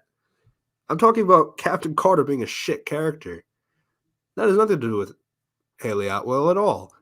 So I don't know. It's like, but like, I digress. Yeah. So basically, they use all their weapons to like basically fight against Strange Supreme. That's not really working because Strange Supreme doesn't really care about all that. So what happens is basically Kahori. So all the stones knock out of the Infinity Ultron chest. So what Kahori does is she takes this the stones and like Uh, gives them Peggy Carter, to Peggy Carter, and then just punch it. and she uses the entire fist of stones to like punch Strange Supreme across the face. The demon, right? He's in uh, his demon form now. uh, Yeah, it's like it's like 10-year-olds playing. My character's infinitely stronger. Mine is infinitely strong +1. Yeah, pretty much. Yeah, but like, here's a fun fact because the writer is like such a genius. Apparently, the writer explained that if you look very closely, we made it very clear to make sure that you see that when Kahori's handing the stones to Peggy Carter in her hand, the reason why Peggy Carter doesn't die is because there's a protection around these stones. And if you look very carefully, if you look yeah. very carefully, the uh, the stones are covered in a blue aura kind of thing. So it's like, so that's supposed to explain why like Peggy Carter can hold stones in her hands and it's not killing her. Like it would, like it would kill Tony Stark or Bruce Banner or something like that, or give him an injury like that. But yeah, that's supposed to explain it. It's like, no, it's a space stone. The space stone is protecting your 6 other stones from hurting her. Because Was that's how it works. The space stone yeah. is the strongest stone, I guess. And now, and if we're buying that logic, what the fuck would you even hand her the stone? Just swing the stones to like Strange Supreme. So like that's all you need. Yeah. You don't even need to touch it to activate it, I guess. Yeah, you got that, and then it's like, I mean, like, and then most of the stuff that she uses the stone for is just for like the power stone. Really, I mean, she uses the reality stone after seeing how Strange is using multiple copies. Oh, that's a good idea. Let me use the reality stone to make multiple copies of me, and then she does use the time stone once. Um, but yeah, Uh, it's so lame. we're going back in time to the first What If episode to take out Captain Carter off the menu. That's right. We're going back in time to the first What If Uh, episode to take Captain Carter off the menu. You know that reference? yeah, It's to be honest. it's the Thanksgiving one. Jesus, I don't. I need to remember. Fuck. Yeah. So yeah, basically that happens. Cthulhu monster, Doctor Strange falls into the pit. But they show just in time that Strange is fighting the monster too. So it's like, just to show that he was a good guy after all. There was just a demon in his head. And yeah, the monster falls in and And then he just like, oh, my it's grip is too over. strong. And Kahori sends all the heroes and villains back to their universe with By her the way, Strange portal. Supreme himself can just create a fucking universe by himself. It's like, well, why do you even need to capture so many people? Just capture like, just throw the Infinity Ultron and Infinity Killmonger you got already. You basically just made the machine. You just created a universe. It's that easy. You just throw yourself. Just throw someone as strong as yourself. Well, so the thing is, like, himself is like what is enough to destroy, to bring back the universe. It's just that in this universe now, Stephen Strange will never exist. Um, which I guess that's I mean, it's an interesting premise. I guess it's just like, oh my god, it was just that easy. And plus, like, where the fuck did Doctor Strange find this kind of thing that can reset a universe? And okay, and it's like, wait, how much is the power level? I don't get it. Like, don't you need something powerful to throw something powerful for this machine to work? Yeah, it's himself. Which is like, are you just as strong? Are you just as strong as every single person combined? Like, I don't get it. Yeah, because like his intention of using like every single other universe killer and hero is to be enough to basically bring the universe back. But it turns out just himself is enough to bring back the universe. It's just I guess the logic is like, oh, it's like if I give all these things, then I can exist in that universe. But it's like, oh, but if just one of me goes in there, that's enough. But like, I just won't exist in that universe now. So I guess I could see it from that perspective. I mean, it's still kind of odd because like it's like a million heroes and villains versus one Doctor Strange that achieves the And same purpose. some has all six Infinity Stones. Yeah, like Thanos, Infinity Ultron. Yeah, like Mhm. there's a few of them that have infinite like. Yeah, I mean, again, like this whole show does a very good job explaining how six quote unquote 6 on 6 is just really shit at their jobs. Um, and yeah, that's that's basically how it ends. But like we just before Because I was before like, the oh, Watcher decides to take Captain Carter home, like let's take the scenic route. So it's like let me show you the Yggdrasil tree from Loki. Loki season 2. But apparently we didn't have time to do Falcon and the Winter Soldier because of our seasoning. But we can reference Loki too because that makes perfect sense. But yeah, that's I mean, to be honest, if I'm gonna explain why the fuck I'm not gonna use Captain Falcon, I was like, oh, because Feige didn't tell me anything, so I'm not gonna write anything based on Captain Falcon. That's all I need to. That's all I need to save in respawn. yeah. So that's the end of What If. Uh, To be honest, I find it more interesting if they have just a story about what if Doctor Strange never suffered a car crash? How would they defend Dormammu or some shit? You know, basic stuff. Uh, uh, it's like the most interesting what if are in the background. This is insane. yeah. That I do agree with that.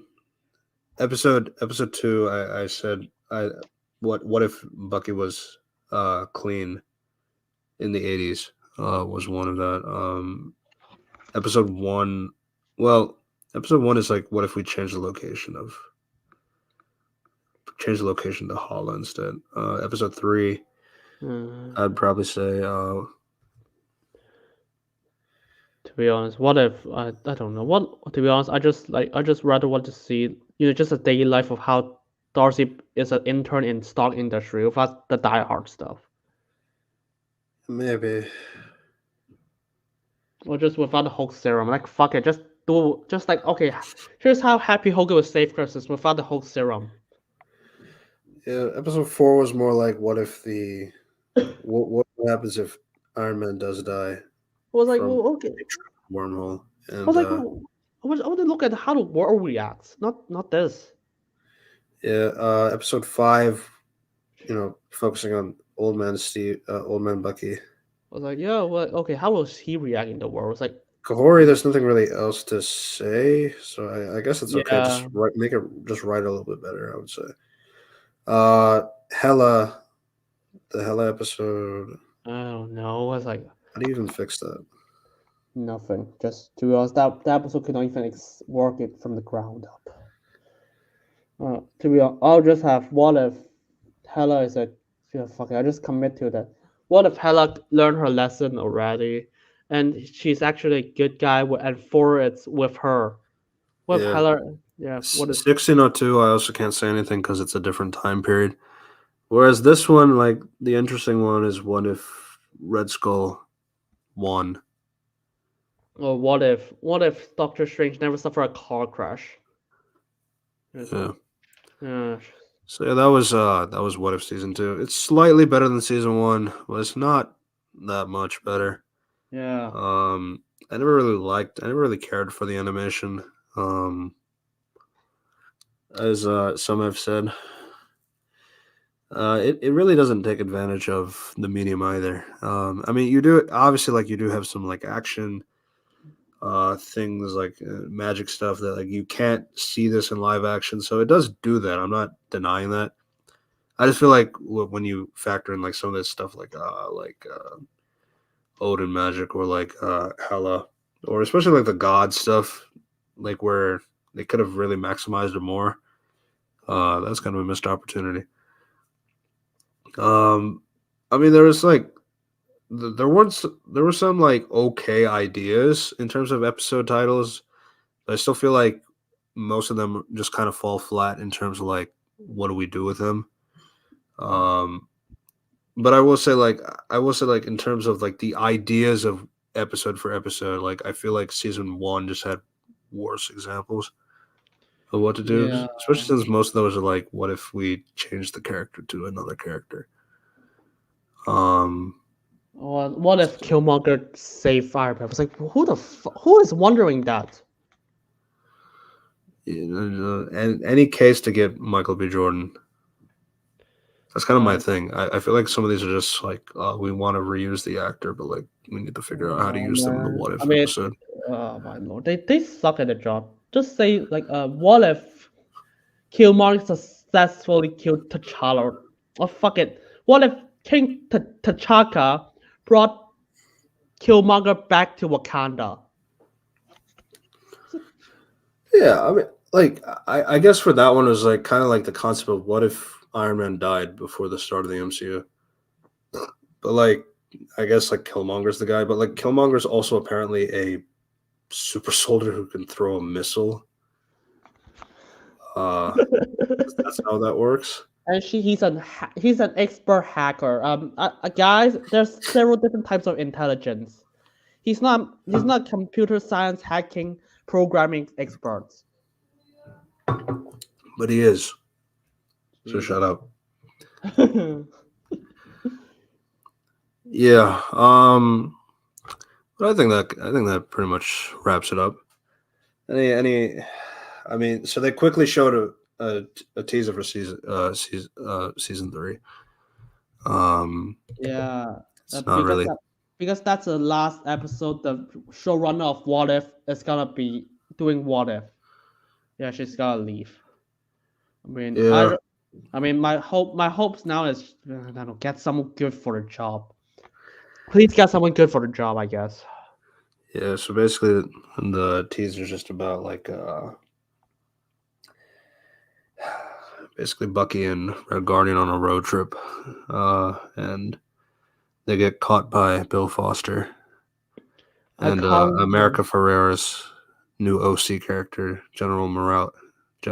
Ranger Morales. And yeah, that seems to be goofy, and I wouldn't Well, expect any other way. And yeah, that's I guess season 3 will be sooner compared to the wait it was between season 1 and 2. Um, yeah, so that's pretty much it. oh my lord. What does the MCU become? Yeah. Um, so as we mentioned, Echo is coming out on Tuesday night. We're not going to be reviewing those episodes this coming up week because I'm going to be out of town over the weekend. We're going to have a shorter stream next time. But we'll talk about Echo the following week. So that's just an FYI. And yeah, please be sure to subscribe to our other channel, Another Reviews Core podcast, where these episodes get archived the Monday after. So at Monday at 9 a.m. Eastern Standard Time.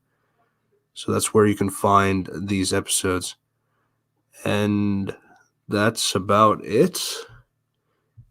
Uh, Yay. so Unity, say goodbye to the people. Bye. Don't worry. I've recently posted a video, which is basically what I did for university. So I didn't read. So I just that's not. Don't expect me to just post a lot of those. This is just what I post because I did it for school already. So just fuck it. I'll just post this. Yeah. And I'm still gonna deal with a lot of things in life, and for uni, for like script writing and directing like that. Yeah, and also you can subscribe to Unity Review and Analysis. His links in the description down below. Also, you can subscribe to my channel, Red Devilos Reviews. I talk about movies, comics, TV shows, and video games. I recently had a video on John Walker and Lamar Hoskins Part 2, and it's doing pretty well. If you haven't seen that, you should check that out. Both parts are on my channel, and it's a part of my series for Falcon and the Winter Soldier, which I'm working on the last part, which is going to be about Sam Wilson, hopefully by the end of this year. And yeah, that's it from us, and we will see you next time. Goodbye, everybody. Bye.